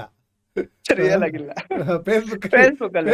ಅದು ಫೇಕ್ ಅಕೌಂಟ್ ಇಂದ. ಸರ್, ಈ 15 ವರ್ಷದ ಸರ್ವಿಸ್ ಅಲ್ಲಿ ಅಲ್ಲ, ಅದು ಫೇಕ್ ಅಕೌಂಟ್ ವಿರೋಧಿಗಳು ಬಿಡಿ. ನೇರವಾಗಿ ಬಂದು ಅವರು ವಿರೋಧ ಮಾಡಕ್ಕೆ ಸಾಧ್ಯ ಇಲ್ಲ ಅನ್ಸುತ್ತೆ. ಸರ್ ಈ ಅಲ್ವಾ? 15 ವರ್ಷದ ನನ್ನ ಒಂದು ಸರ್ವಿಸ್ ಅಲ್ಲಿ ಎದುರುಗಡೆ ನಿಂತ್ಕೊಂಡು ಮಾತಾಡಿರೋಂತ ಗಂಡಸೇ ಇಲ್ಲ ಸರ್. ಹ್ಮ್ ಹ್ಮ್ ಹ್ಮ್ ಹ್ಮ್ ಮಾತಾಡೇ ಇಲ್ಲ ಯಾವನು. ನಾನು ಹಾ. ಎದುರುಗಡೆ ನಿಂತ್ಕೊಂಡು ಮಾತಾಡಿರೋಂತ ಗಂಡಸೇ ಇಲ್ಲ. ಹ್ಮ್. ಈಗ ನಿಮ್ಗೆ ಈ ಕ್ಷಣದಲ್ಲಿ ಅನಿಸ್ತಾ ಇದೆ ಸೌಜನ್ಯಳಿಗೆ ಖಂಡಿತವಾಗ್ಲೂ ನ್ಯಾಯ ಸಿಗ್ತದೆ ಅಂತ? 100% ನ್ಯಾಯ ಸಿಗುತ್ತೆ ಸರ್. ಈಗ ನಾನು ಹೇಳೋಂಥದ್ದು ಏನಂದ್ರೆ, ಅಲ್ಲ, ಯಾವ ನಿಮ್ಮ ನಿಮ್ಮ ಹೋರಾಟ ಕಾನೂನಾತ್ಮಕವಾಗಿರ್ತದ, ಪ್ರತಿಭಟನಾತ್ಮಕವಾಗಿರ್ತದ, ಯಾವ ರೀತಿಯಲ್ಲಿ ತಗೊಂಡು ಹೋಗ್ತೀರಾ ಅಂತ? ಕಾನೂನು ಬಿಟ್ಟು ಏನೂ ಮಾಡಲ್ಲ ಸರ್. ಹ್ಮ್. ಒಂದೇ ಸರ್ ನೋಡಿ ಸರ್, ಸೂಕ್ಷ್ಮವಾಗಿ ಸ್ವಲ್ಪ ಯೋಚನೆ ಮಾಡಿ ಸರ್. ಹ್ಮ್. ಸೂಕ್ಷ್ಮವಾಗಿ ಸ್ವಲ್ಪ ಯೋಚನೆ ಮಾಡಿ. ಹ್ಮ್ ಹ್ಮ್ ಯೋಗೇಶ್ ವಿರುದ್ಧ ತನಿಖೆಗೆ ಆದೇಶ ಮಾಡಿದ್ದು ಹ್ಮ್ ಕೆಲವೇ ದಿನಗಳಲ್ಲಿ ಹ್ಮ್ ಸೌಜನ್ಯ ಅವರಿಗೆ ನ್ಯಾಯ ಸಿಗುತ್ತೆ ಸರ್. ಹ್ಮ್ ಹ್ಮ್ ಹ್ಮ್ ಕೆಲವೇ ದಿನ. ಹ್ಮ್ ಹ್ಮ್ ಯೋಗೇಶ್ ಅವ್ರಿಗೆ ತನಿಖೆಗೆ ಆದೇಶ ಮಾಡಿರೋಂತ ಕೆಲವೇ ದಿನಗಳಲ್ಲಿ ನ್ಯಾಯ ಸಿಗುತ್ತೆ ಸರ್. ಏನ್ ತೊಂದರೆ ಇಲ್ಲ. ಈಗ ಯೋಗೇಶ್ ಅವರನ್ನ ಹ್ಮ್ ತನಿಖೆಗೆ ನಡೆಸಿದ್ರೆ ಈ ಸೌಜನ್ಯಳಿಗೆ ನ್ಯಾಯ ಸಿಗೋದ್ರಲ್ಲಿ ಯಾವ ಡೌಟು ಇಲ್ಲ ನಿಮ್ಗೆ? ನೋ ನೋ ನೋ ನೋ 100% ನ್ಯಾಯ ಸಿಗುತ್ತೆ ಸರ್. ನಮ್ಮದೇ ಮಾಧ್ಯಮದಲ್ಲಿ ಹ್ಮ್ ಇತ್ತೀಚೆಗೆ ನಮ್ಮದೇ ಹ್ಮ್ ಮಾಧ್ಯಮದಲ್ಲಿ ಸೌಜನ್ಯ ಅವರ ತಂಗಿ ಹ್ಮ್ ಸೌಂದರ್ಯ ಅವರು ಮಾತಾಡ್ತಾರೆ. ಆ ಓಕೆ. ಆ ಕ್ಷಣದಲ್ಲಿ ಹೇಳ್ತಾರೆ ಅವರು, ಹ್ಮ್ ಹ್ಮ್ ಏನು ಈ ತನಿಖಾಧಿಕಾರಿ ಯೋಗೇಶ್ ಇದ್ದಾರೆ, ಅವರಿಗೆ ರಕ್ಷಣೆ ಕೊಡಬೇಕಾಗತ್ತೆ, ಅವರ ಹ್ಮ್ ಜೀವಕ್ಕೆ ಆಪತ್ತಿದೆ ಅನ್ನುವಂಥ ಒಂದು ಇದನ್ನು ಮಾತಾಡ್ತೆ. ನಾನು ಕೇಳ್ತೀನಿ ಅವ್ರು, ನಿಮ್ಗೆ ಅವ್ರು ಅನ್ಯಾಯ ಮಾಡಿದ್ದಾರೆ, ಅವ್ರ ಜೀವದ ರಕ್ಷಣೆ ನಿಮ್ಗೆ ಯಾಕೆ ಬೇಕು ಅಂತ. ಇಲ್ಲ, ಸಾಕ್ಷಿ ಪೂರ ಹ್ಮ್ ಇರೋದೇ ಅವ್ರ ಹತ್ರನೇ. ಅವ್ರ ಜೀವಕ್ಕೆ ರಕ್ಷಣೆ ಕೊಡ್ದಿದ್ರೆ ಖಂಡಿತವಾಗಿ ಅವರನ್ನ ಸಾಯಿಸ್ತಾರೆ ಅನ್ನೋ ರೀತಿಯಲ್ಲಿ ಹೇಳ್ತಾರೆ. ಬಟ್ ಇದನ್ನ ನನ್ ಗಮನಕ್ಕೆ ಬಂದಿಲ್ಲ. ಬಟ್ ಏನಂದ್ರೆ ವಿಚಾರ, ಆ ಯೋಗೇಶ್ ಅವರ ಬ್ರೈನ್ ಮ್ಯಾಪಿಂಗ್ ಮಾಡಿದ್ರೆ ಹ್ಮ್ 18 ಕೊಲೆಗಳು ಆಚೆ ಬರುತ್ತೆ ಸರ್. ಅಂದ್ರೆ 18 ಕೊಲೆಗಳ ಹಿಂದೆ ಸಹ ಅಧಿಕಾರಿಗಳೇ ಇದ್ದಾರೆ ಅಂತ ಹೇಳ್ತೀರಾ? ಅದೇ ಅಧಿಕಾರಿ ಇರೋದು ಸರ್, ಅಧಿಕಾರಿಗಳಲ್ಲ, ಅವನೇ ಇರೋದು. ಹಾ. ಇಷ್ಟು ಖಂಡಿತವಾಗಿ ನೀವು ನನಗ್ ಹೇಗೆ ಹೇಳ್ತೀರಾ? ಗೊತ್ತಿರೋಂಥದ್ದು ನನಗ್ ಗೊತ್ತಿಲ್ದಿರಾ ಇನ್ನ ಬೇಕಾದಷ್ಟು ಇರುತ್ತೆ ಸರ್. ಅಲ್ಲ, ಇಷ್ಟು ಖಂಡಿತವಾಗಿ ನೀವು ಹೇಗೆ ಹೇಳ್ತೀರಾ ಅಂತ? ಗೊತ್ತಲ್ಲ ಸರ್. ಹ್ಮ್. ಅಲ್ಲ, ಗೊತ್ತು. ಯಾವ ಯಾವ ಯೋಗೇಶ್ ಅವರು ಯೋಗೇಶ್ ಯಾವ ಅವರು ಮೂಲ ಯಾವ ಮೂಲದ ಮಾಹಿತಿ ಯೋಗೇಶ್ ಅಂತ? ಅವರು ಪುರುಷೋತ್ತಮ್ ಅವ್ರ ಹೆಸರಲ್ಲಿ ಎಷ್ಟು ದುಡ್ಡು ಮಾಡಿಟ್ಟಿದ್ದಾರೆ, ಹ್ಮ್ ಎಲ್ಲೆಲ್ಲಿ ಚಾಕ್ಲೇಟ್ ಫ್ಯಾಕ್ಟ್ರಿ ಮಾಡಿದ್ದಾರೆ, ಹ್ಮ್ ಎಲ್ಲೆಲ್ಲಿ ಏನೇನ್ ಸೋರ್ಸ್ ಮಾಡ್ಕೊಂಡಿದ್ದಾರೆ, ಹ್ಮ್ ಪ್ರತಿಯೊಂದು ಗೊತ್ತು ಸರ್. ಹ್ಮ್ ಅಂದ್ರೆ ನಾನು ಹೇಳ್ತಾ ಇದ್ದೀನಲ್ಲ ಸರ್, ಏನೇನ್ ಮಾಡಿದ್ದಾರೆ ಪಿನ್ ಟು ಪಿನ್ ಮಾಹಿತಿ ನಾನು ಜನರ ಮುಂದೆ ತಂದಿರ್ತೀನಿ. ಸಂದೇಶನ ಈಗ ನಾನು ಹೇಳೋಂಥದ್ದೇನಂದ್ರೆ, ಸಂದೇಶ್ ಒಂದ್ ವಿಚಾರಕ್ಕೆ ಬಂದಿದಾರಂದ್ರೆ ಅದ್ರ ಔಟ್ಪುಟ್ ಅವ್ರಿಗೆ ಗೊತ್ತಾಗಿರುತ್ತೆ ಸರ್. ಈಗ ಪರ್ಫೆಕ್ಟ್ ಆಗಿ ಅವ್ರಿಗೆ ಗೊತ್ತು ಸರ್. ಯಾವುದೇ ಕಾರಣಕ್ಕೂ ದುಡ್ಡು ಕಾಸಲ್ಲಿ ಸಂದೇಶನ ಮಾತಾಡೋಕ್ ಚಾನ್ಸೇ ಇಲ್ಲ, ಅವ್ನು ಮಾತಾಡಲ್ಲ, ಅದ್ರಲ್ಲಿ ಆಗಲ್ಲ. ಹ್ಮ್ ಇನ್ನು ಅಕಸ್ಮಾತ್ ಏನಾದ್ರು ಸಂದೇಶನ ಟಚ್ ಮಾಡ್ಕೊಂಡ್ರೆ ಟಚ್ ಮಾಡ್ಲಿ ಸರ್. ಹ್ಮ್ ಈಗ ಟಚ್ ಮಾಡ್ಲಿ, ಅದಕ್ಕೆ ನಾನು ರೆಡಿ ಇದ್ದೀನಿ. ಈಗ ನೋಡಿ ಸರ್, ನೋ ಲಾಸ್. ನನ್ಗೇನಾದ್ರೂ ಹೆಚ್ಚು ಕಡಿಮೆ ಆದ್ರೆ ನಮ್ ತಂದೆ ತಾಯಿ ಅಷ್ಟೇ ಸರ್. ಈಗ ನಮ್ ತಂದೆ ತಾಯಿ ಅಷ್ಟೇ. ಅವರು ಏನಂತಾರಂದ್ರೆ, ಜನಕ್ಕೋಸ್ಕರ ಸಾವಿರಾರು ಕೆಲಸ ಮಾಡಿದ್ಯಪ್ಪ ನೀನು, 50,000ಕ್ಕೂ ಹೆಚ್ಚು ಜನ ನಿನಗೆ ಸನ್ಮಾನ ಮಾಡಿದ್ದಾರೆ, ಹ್ಮ್ ಸುಮಾರು ನಮ್ಗೆ ಗೌರವ ಉಳಿಯುವಂತ ಕೆಲಸಗಳು 100 ಕೆಲಸಗಳು ಮಾಡಿದ್ಯಾ, ಹ್ಮ್ ನೀನು ಹೋರಾಟ ಮಾಡ್ತಾ ಮಾಡ್ತಾ ನಿನ್ಗೆ ಸಾವು ಬಂದ್ರೆ ಆರಾಮಾಗಿ ನಾವು ಸ್ವೀಕರಿಸ್ತೀವಿ ಅದನ್ನ ಅಂತ ಹೇಳ್ಬಿಟ್ಟು ಅಂತಾರೆ. ಹ್ಮ್ ಹಾಗೆ ಹೇಳ್ತಾರೆ. ಅವ್ರಿಗೆ ಲಾಸ್ ಆಗುತ್ತೆ, ಬಟ್ ರಾಜ್ಯದ ಜನತೆ ನಮ್ ತಂದೆ ತಾಯಿನ ಬಿಡಲ್ಲ, ಅವ್ರನ್ನ ಸಾಕೊಳ್ತಾರೆ. ಹ್ಮ್. ಬಟ್ ನಾನು ಎಲ್ಲಾ ಬಿಟ್ಟು ನಿಂತ್ಕೊಂಡಿರೋಂತ ವ್ಯಕ್ತಿ ಅಲ್ಲ. ಅಲ್ಲಲ್ಲ, ನೀವು ಈಗ ನಿಮ್ಮ ನನ್ನನ್ನು ಮುಟ್ಟಿ ಗೆಲ್ಲಲಿ ಸರ್ ಇವರು. ಅಲ್ಲ, ನಿಮ್ಮನ್ನ ಮುಟ್ಟೋ ರೀತಿಯಲ್ಲಿ ಮತ್ತೆ ಈಗಾಗಲೇ ನಿಮ್ಗೇನೋ ಬೆದರಿಕೆ ಬಂದಿದೆ ಹಾಗಾದ್ರೆ? ಬೆದರಿಕೆ ಹಾಕೋ ಗಂಡಸೇ ಇಲ್ಲ ಸರ್ ನನಗೆ ಹಾ. ಕರ್ನಾಟಕದಲ್ಲಿ. ಹ್ಮ್ ಎದುರು ನೇರವಾಗಿ ಬಂದು ಮಾತಾಡೋ ಗಂಡಸೇ ಇಲ್ಲ ನನ್ನ ಹತ್ರ. ಹ್ಮ್ ಮಾತಾಡ್ಲಿ ನೋಡೋಣ. ಹ್ಮ್ ಈಗ ನಾನು ಹೇಳೋಂಥದ್ದು ಏನಂದ್ರೆ, ಇತ್ತೀಚೆಗೆ ವಸಂತ್ ಗಿಳಿಯರ್ ಮಾತಾಡ್ತಾನೆ. ಹೇಳಿ ಹೇಳಿ ಹೇಳಿ, ವಸಂತ್ ಗಿಳಿಯಾರ್ ವಿಚಾರ ಹೇಳಿ. ವಸಂತ್ ಗಿಳಿಯರ್ ಮಾತಾಡ್ತಾನೆ. ಹ್ಮ್ ಮಾತಾಡ್ತಾ ಮಾತಾಡ್ತಾ ಬೇಕಾದಷ್ಟು ವಿಚಾರಗಳು ಮಾತಾಡ್ತಾನೆ. ಪಾಪ ಹ್ಮ್ ಇವ್ರಿಗೆ ಏನಂದ್ರೆ, ಕೆಲವರು ಮನೆ ಪರಿಸ್ಥಿತಿಗಳು ಅಥವಾ ಏನೋ ಒಂದಿರುತ್ತೆ ಸರ್, ಪಾಪ ಕಮಿಟ್ಮೆಂಟ್ಸ್, ಹಂಗಾಗಿ ಶಾಮೀಲ್ ಆಗುವಂತ ಒಂದು ಇದಿರುತ್ತೆ. ಹ್ಮ್ ಅದಕ್ ಸಂಬಂಧಪಟ್ಟಂಗೆ ನಮ್ ಕಡೆಯವ್ರೊಬ್ರು ಸಂದೇಶ್ನ ಸಣ್ಣ ಮಗು ಅನ್ಕೊಂಡ್ಬಿಡಪ್ಪ, ಸಂದೇಶ್ ಸಾವಿರಾರು ಹ್ಮ್ ಆ ಯುವತಿ ಹೆಣ್ಣು ಮಕ್ಳಿಗೆ ನ್ಯಾಯ ಕೊಡ್ಸಿರುವಂತ ವ್ಯಕ್ತಿ, ಹಂಗೆಲ್ಲ ಮಾತಾಡಕ್ ಹೋಗ್ಬಾರ್ದು ಅಂತ ಹೇಳ್ಬಿಟ್ಟು ಮಾತಾಡೋಂತ ಸಂದರ್ಭದಲ್ಲಿ, ಹಾ. ಸಂದೇಶ್ ಹೋರಾಟ ಮಾಡಿದಾನಲ್ಲ, ಈ ಹೋರಾಟಗಳನ್ನೆಲ್ಲ ಯಾಕೆ ಕೌಂಟ್ ಮಾಡ್ಕೊಬೇಕು ಅಂತ. ರೀ, ನಾನು ಹೋರಾಟಗಳು ಮಾಡಿದೀನಿ, ಕೌಂಟ್ ಮಾಡ್ಕೊಂಡಿದೀನಿ. ಹಾ. ನೀವು ಕೊಲೆಗಳು ಮಾಡಿದೀರಾ, ಕೌಂಟ್ ಮಾಡ್ಕೊಂಡಿದ್ದೀರಿ ಹ್ಮ್ ಅಲ್ವಾ? ಹ್ಮ್ ನಿಮ್ ಕಡೆಯವ್ರು ಯಾರಿದ್ದಾರೆ, ನೀವು ದೊಡ್ಡವರು ಅಂತ ಹೇಳ್ಬಿಟ್ಟು ಯಾರನ್ನ ಪೂಜೆ ಮಾಡ್ತಾ ಇದ್ದೀರಿ, ಹ್ಮ್ ಇವ್ರು ಕೊಲೆಗಳು ಮಾಡಿರೋದನ್ನ ಕೌಂಟ್ ಮಾಡ್ಕೊಂತಾರೆ. ಹ್ಮ್ ನಾವು ಹೋರಾಟ, ನಮ್ಮ ಹೋರಾಟ ಅದು ನಮ್ಮ ಹಕ್ಕು. ನಾನು ಎಷ್ಟ್ ಜನಕ್ಕೆ ನ್ಯಾಯ ಕೊಡಿಸಿದೀನಿ, ಅವರೆಲ್ಲ ನಾಳೆ ನಮ್ ಜೊತೆ ಇರ್ಬೇಕಲ್ಲ. ನಾವು ಕೌಂಟ್ ಮಾಡಿದಿರೋ ಸುಮ್ನೆ ಇರಕ್ಕಾಗುತ್ತಾ ಸರ್? ಖಂಡಿತ ಇಲ್ಲ. ಆಮೇಲೆ ಯಾರ ಅತ್ಯಾಚಾರಿಗಳಿದಾರೋ ಅವ್ರ ಪರವಾಗಿ ನಾನು ಹೋರಾಟ ಮಾಡ್ತೀನಿ ಅಂತ ವಸಂತ್ ಗಿಳಿಯಾರ್ ಮಾತಾಡ್ತಾನೆ. ಸೆನ್ಸ್ ಬೇಡವಾ? ಹ್ಮ್ ಏನೇನೇನು ಏನ್ ಹೇಳ್ತಾ ಇದಾರೆ ಅವರು? ಯಾರು ಅತ್ಯಾಚಾರ ಮಾಡಿರೋಂತ ಆರೋಪಿಗಳಿದಾರೋ ಅವ್ರ ಪರವಾಗಿ ನಾನು ಹೋರಾಟ ಮಾಡ್ತೀನಿ ಅಂತ ಹೇಳ್ತಾನೆ ಆ ವ್ಯಕ್ತಿ, ಹಾ ಹಾ ಹಾ ಹಾ ವಸಂತ್ ಗಿಳಿಯಾರು. ಹಾ ಹಾ ಹಾ ಹೇಗಂತೆ ಅದು? ಕಾಮನ್ ಸೆನ್ಸ್ ಬೇಡವಾ? ಹೇಗಂತೆ ಅದು? ಮಾಡ್ಲಿ. ಅಲ್ಲ, ಅವ್ರ ಮೈಂಡ್ ಸೆಟ್ ಅರ್ಥ ಆಗ್ತಾ ಇದೆ. ಈಗ ನಮ್ಗೆ ಮಾತಾಡಂತ ಮಾತುಗಳು ಸರ್, ಅಲ್ಲಿ ಬರ್ತಾ ಇರೋಂಥದ್ದು ಏನಂದ್ರೆ, ಸಂದೇಶ್ನ ಧರ್ಮಸ್ಥಳ ಕರ್ಸ್ಬೇಡಿ, ಇಡೀ ಧರ್ಮಸ್ಥಳ ಮೈಲಿಗೆ ಆತೈತೆ ಅಂತ. ಆಯ್ತಪ್ಪ, ಅದಕ್ಕೂ ಒಪ್ಪಣ್ಣ. ಯಾಕೆ ಯಾಕೆ ಸಂದೇಶ್ ಅವ್ರು ಬಂದ್ರೆ ಮೈಲಿಗೆ ಆಗೋದು ಯಾಕೆ? ನಾನು ಧರ್ಮಸ್ಥಳ ದೇವಸ್ಥಾನಕ್ಕೆ ಬರಲ್ಲಪ್ಪ. ಅಲ್ಲ ಯಾಕೆ ಬಂದ್ರೆ ಸೌಜನ್ಯ ಏನಾಗುತ್ತೆ? ವಿಚಾರವಾಗಿ ಮಾತ್ರನೇ ಹೋರಾಟ ಮಾಡ್ತೀನಿ. ಅಲ್ಲ ಬಂದ್ರೆ ಏನಾಗುತ್ತೆ? ಮೈಲಿಗೆ ಆಗುತ್ತಂತೆ. ಯಾಕೆ ಹಾ, ಯಾಕೆ? ಅವ್ರ ನಿಲುವು ಅದು. ಹಾ. ಅವ್ರ ನಿಲುವು. ಯಾರ ನಿಲ್ವು ಇದು? ಯಾರು ಹೇಳಿದ್ದು? ಇವ್ರನ್ನೆಲ್ಲ ಹಿಂದೂಗಳಂತಾರ ಸರ್. ನೀವು ಮನುಷ್ಯರು, ನಾನು ಮನುಷ್ಯ, ಯಾಕಾಗತ್ತಂತೆ ಮೈಲಿಗೆ? ಈ ತರ ಮೈಂಡ್ ಸೆಟ್ ಇರೋಂತವ್ರು ಸರ್. ಹ್ಮ್. ನಾನ್ ಹೇಳಂತ ಸರ್, ಮನುಷ್ಯ ಇವಾಗ ಯಾರೋ ಅಷ್ಟೇ ಸರ್, ಸಾಮಾನ್ಯ ಯಾರೋ ಅಷ್ಟೇ ಭೂಮಿ ಮೇಲೆ ಸಾವಿರಾರು ವರ್ಷ ಬದುಕಲ್ಲ ಸರ್. ಹ್ಮ್. ಇವತ್ ಮನೇಲಿ ಇರ್ತೀವಿ, ನಾಳೆ ಮಣ್ಣಲ್ಲಿ ಇರ್ತೀವಿ. ಬೇಕಾ ಇವೆಲ್ಲ? ಹೌದು, ಅಲ್ವಾ ಸರ್? ಖಂಡಿತ. ಸೆನ್ಸ್ ಇಲ್ದಿರ ನೂರಾರು ಜನಕ್ಕೆ, ಸಾವಿರಾರು ಜನಕ್ಕೆ ಮೋಸ ಮಾಡ್ಕೊಂಡು, ಕೊಲೆಗಳು ಮಾಡ್ಕೊಂಡು, ಅತ್ಯಾಚಾರ ಮಾಡ್ಕೊಂಡು, 40-50 ದಿನ ಇಟ್ಕೊಂಡು ಅತ್ಯಾಚಾರ ಮಾಡಿ ನದಿಗೆ ಎಸೆಯೋದು ಏನ್ ಕೆಲ್ಸಗಳು? ನಿಮ್ಮೆಲ್ಲರಿಗೂ ಅಂತ್ಯ ಆಡೋದಕ್ಕೇನೆ ಸೌಜನ್ಯ ಹೋರಾಟ ಮಾಡ್ತಾ ಇರೋಂಥದ್ದು. ನಿಮ್ಮ ಏನು ಏನೇ- ದುರಾಡಳಿತ, ನಿಮ್ಮ ಏನು ಅತ್ಯಾಚಾರಗಳಿದೆ, ಇಂಥದನ್ನೆಲ್ಲ ಅಂತ್ಯ ಮಾಡೋದಕ್ಕೇನೆ ಹೋರಾಟ ಶುರು ಮಾಡ್ತಾ ಇರೋಂಥದ್ದು ಸರ್. ಏನೇ ಆಗ್ಲಿ, ನಾನು ಇದುವರೆಗೆ ತುಂಬಾ ಸಾಕಷ್ಟು ಜನರನ್ನ ಇಂಟರ್ವ್ಯೂ ಮಾಡಿದ್ದೀನಿ ನನ್ನ ಒಂದು ಇದರಲ್ಲಿ. ನನ್ನ ಪತ್ರಿಕೆಯಿಂದ ಹಿಡಿದು ನಾನೊಬ್ಬ ಯೋಗ ಶಿಕ್ಷಕನಾದವನು, ಇಲ್ಲಿಗೆ ಬಂದವನು, ಪತ್ರಿಕೆ ಮಾಧ್ಯಮದಲ್ಲಿ ಸಾಕಷ್ಟು ಇಂಟರ್ವ್ಯೂ ಮಾಡಿದ್ದೀನಿ. ಆದ್ರೆ ಮೊದಲ ಬಾರಿಗೆ ನಾನು ನಿಮ್ಮ ಇಂಟರ್ವ್ಯೂ ಮಾಡ್ತಾ ಇರೋ ನನ್ಗೆ ಅನ್ಸಿದ್ದಿಷ್ಟೇ, ನಿಮ್ಮ ವಾಯ್ಸ್, ನಿಮ್ಮ ಧ್ವನಿಯಲ್ಲಿ ಇರುವಂತ ಅಂತ ಕಿಚ್ಚು, ಆ ನ್ಯಾಯ ಕೊಡಿಸ್ಬೇಕಾ ಅನ್ನುವಂತ ಆ ಬೆಂಕಿ ಇದೆಯಲ್ಲ, ಅದು ಖಂಡಿತವಾಗ್ಲೂ ಸೌಜನ್ಯಗೆ ನ್ಯಾಯ ಕೊಟ್ಟೆ ಕೊಡಿಸ್ತದೆ ಅನ್ನುವಂತ ಭಾವನೆ. ಯಾಕಂದ್ರೆ ಆ ಸೌಜನ್ಯ ಅವರು ಕಾಡ್ತಾರೆ ಸರ್. ಅವರು ಕಾಡ್ತಾರೆ, ನಿಮ್ಮಿಂದ ಆಗುತ್ತೆ, ನೀವು ಹೋರಾಟ ಮಾಡಿ ಅಂತ ಕಾಡ್ತಾರೆ ಸರ್. ಅವರು ಯಾವ ರೀತಿಯಲ್ಲಿ ಕಾಡ್ತಾರೆ? ಅವ್ರ ಪರವಾಗಿ ಎಲ್ಲಾರು ನಿಲ್ಬೇಕಾಗಿರೋಂತ ಜವಾಬ್ದಾರಿ ಇವತ್ತಿದೆ ಸರ್. ನೀವು ನಿಲ್ಬೇಕು, ನಾನು ನಿಲ್ಬೇಕು, ಪ್ರತಿಯೊಬ್ಬ ಕರ್ನಾಟಕದಲ್ಲಿ ಹುಟ್ಟಿರೋಂತ ಪ್ರತಿಯೊಬ್ರು ಅವ್ರ ಪರವಾಗಿ ನಿಲ್ಬೇಕು ಸರ್. ಕೆಲವರು ಸೌಜನ್ಯ ಜನರಲ್ ಬೈ ಕ್ಯಾಸ್ಟ್ ಅಂತ ಹೇಳ್ಬಿಟ್ಟು ಅವ್ರ ವಿಚಾರವಾಗಿ ಯಾರು ಹೋರಾಟ ಮಾಡಿಲ್ಲ ಸರ್, ಒಂದಷ್ಟು ಜನ. ಆದ್ರೆ ನಾನು ಹೋರಾಟ ಸ್ಟಾರ್ಟ್ ಮಾಡಿದಾಗಿಂದ ಎಲ್ಲಾ ಸಮುದಾಯಗಳ ಪರವಾಗೂ ಹೋರಾಟ ಮಾಡ್ತೀನಿ ಸರ್. ಆಮೇಲೆ ನಂದೊಂದು ಸ್ಪೆಷಾಲಿಟಿ ಏನ್ ಗೊತ್ತಾ ಸರ್, ನನ್ ಮೇಲೆ ಬೇಕಾದಷ್ಟು ಅಟ್ಯಾಕ್ ಮಾಡಿದ್ದಾರೆ, ಜಾತಿ ಹಿಡಿದು ಬೈದಿದ್ದಾರೆ. ಈ ತರ ನೋಡಿ, ಮೈಲಿಗೆ ಆಗುತ್ತೆ ಸಂದೇಶಿ ಕಡೆ ಬಂದ್ರೆ ಅಂತೆಲ್ಲ ಬೈದಿದ್ದಾರೆ. ಬೇಕಾದಷ್ಟು ನನ್ನನ್ನೇ ನೇರವಾಗಿ ಬೈದಿದ್ದಾರೆ ಸರ್. ನಾನು ಇಡೀ ಲೈಫಲ್ಲಿ ಸರ್, ಆವತ್ತಿಂದ ಇವತ್ತಿನ ತನಕ ಒಬ್ಬರ ಮೇಲೆ ನಾನು ಅಟ್ರಾಸಿಟಿ ಕೇಸ್ ಹಾಕಿಲ್ಲ ಸರ್. ಒಬ್ಬರ ಮೇಲೆ ನಾನು ಹಾಕಲ್ಲ. ನಾನು ಪ್ರಾಣ ಇರೋ ತನಕ, ನಾನು ಬದುಕಿರೋ ತನಕ ಯಾರ ಮೇಲೆ ನಾನು ಅಟ್ರಾಸಿಟಿ ಕಂಪ್ಲೇಂಟ್ ಕೊಡಲ್ಲ. ನನಗೆ 1000 ಆಗ್ಲಿ, ನನ್ಗೆ ಅದಿಷ್ಟ ಇಲ್ಲ ಸರ್, ನಾನು ಕೊಡಲ್ಲ. ನಿಮ್ಮ ಜಾತಿಯನ್ನ ಅದಕ್ಕೋಸ್ಕರ ಬಳಸ್ಕೊಳ್ಳಲ್ಲ ನೀವು. ನಿಮ್ಗೆ ಧೈರ್ಯ ಇದೆ, ನಿಮ್ಗೆ ಶಕ್ತಿ ಇದೆ, ನೀವು ಹೋರಾಟ ಮಾಡ್ತೀರಾ ಅಷ್ಟೇ. ಅಷ್ಟೇ. ಈಗ ನಾನು ಹೇಳೋಂಥದ್ದೇನಂದ್ರೆ, ನಾನು ಬದುಕಿರೋ ತನಕ ಯಾರ ಮೇಲೇನೂ ಅಟ್ರಾಸಿಟಿ ಕಂಪ್ಲೇಂಟ್ ಕೊಡಲ್ಲ. ಬಹಳ ನಾನು ಬದುಕಿರೋ ತನಕ, ಯಾಕಂದ್ರೆ ಒಬ್ಬ ಹೋರಾಟಗಾರನಾಗಿ, ಅಲ್ವಾ ಸರ್? ಮತ್ತೆ ಒಂದು ಮಾತು ಮಾತಾಡ್ತಾರೆ ಸರ್. ಈಗ ನಾನು ನಿಮ್ಮ ಹತ್ರ ಮಾತಾಡ್ತಾ ಇದ್ದೀನಿ, ನನಗ್ ಬರೋಂತ ಫೋನ್ಸು ನೋಡಿ, ಒಂದು ದಿನಕ್ಕೆ 1 ನಿಮಿಷಕ್ಕೆ ನಾನು ಕನಿಷ್ಠ ಪಕ್ಷ ಸರ್, 1 ನಿಮಿಷಕ್ಕೆ ನಾನು 10 ರಿಂದ 15 ಸೆಕೆಂಡ್ 4 ಫೋನ್ ಅಟೆಂಡ್ ಮಾಡೇ ಮಾಡ್ತೀನಿ ಸರ್ ನಾನು.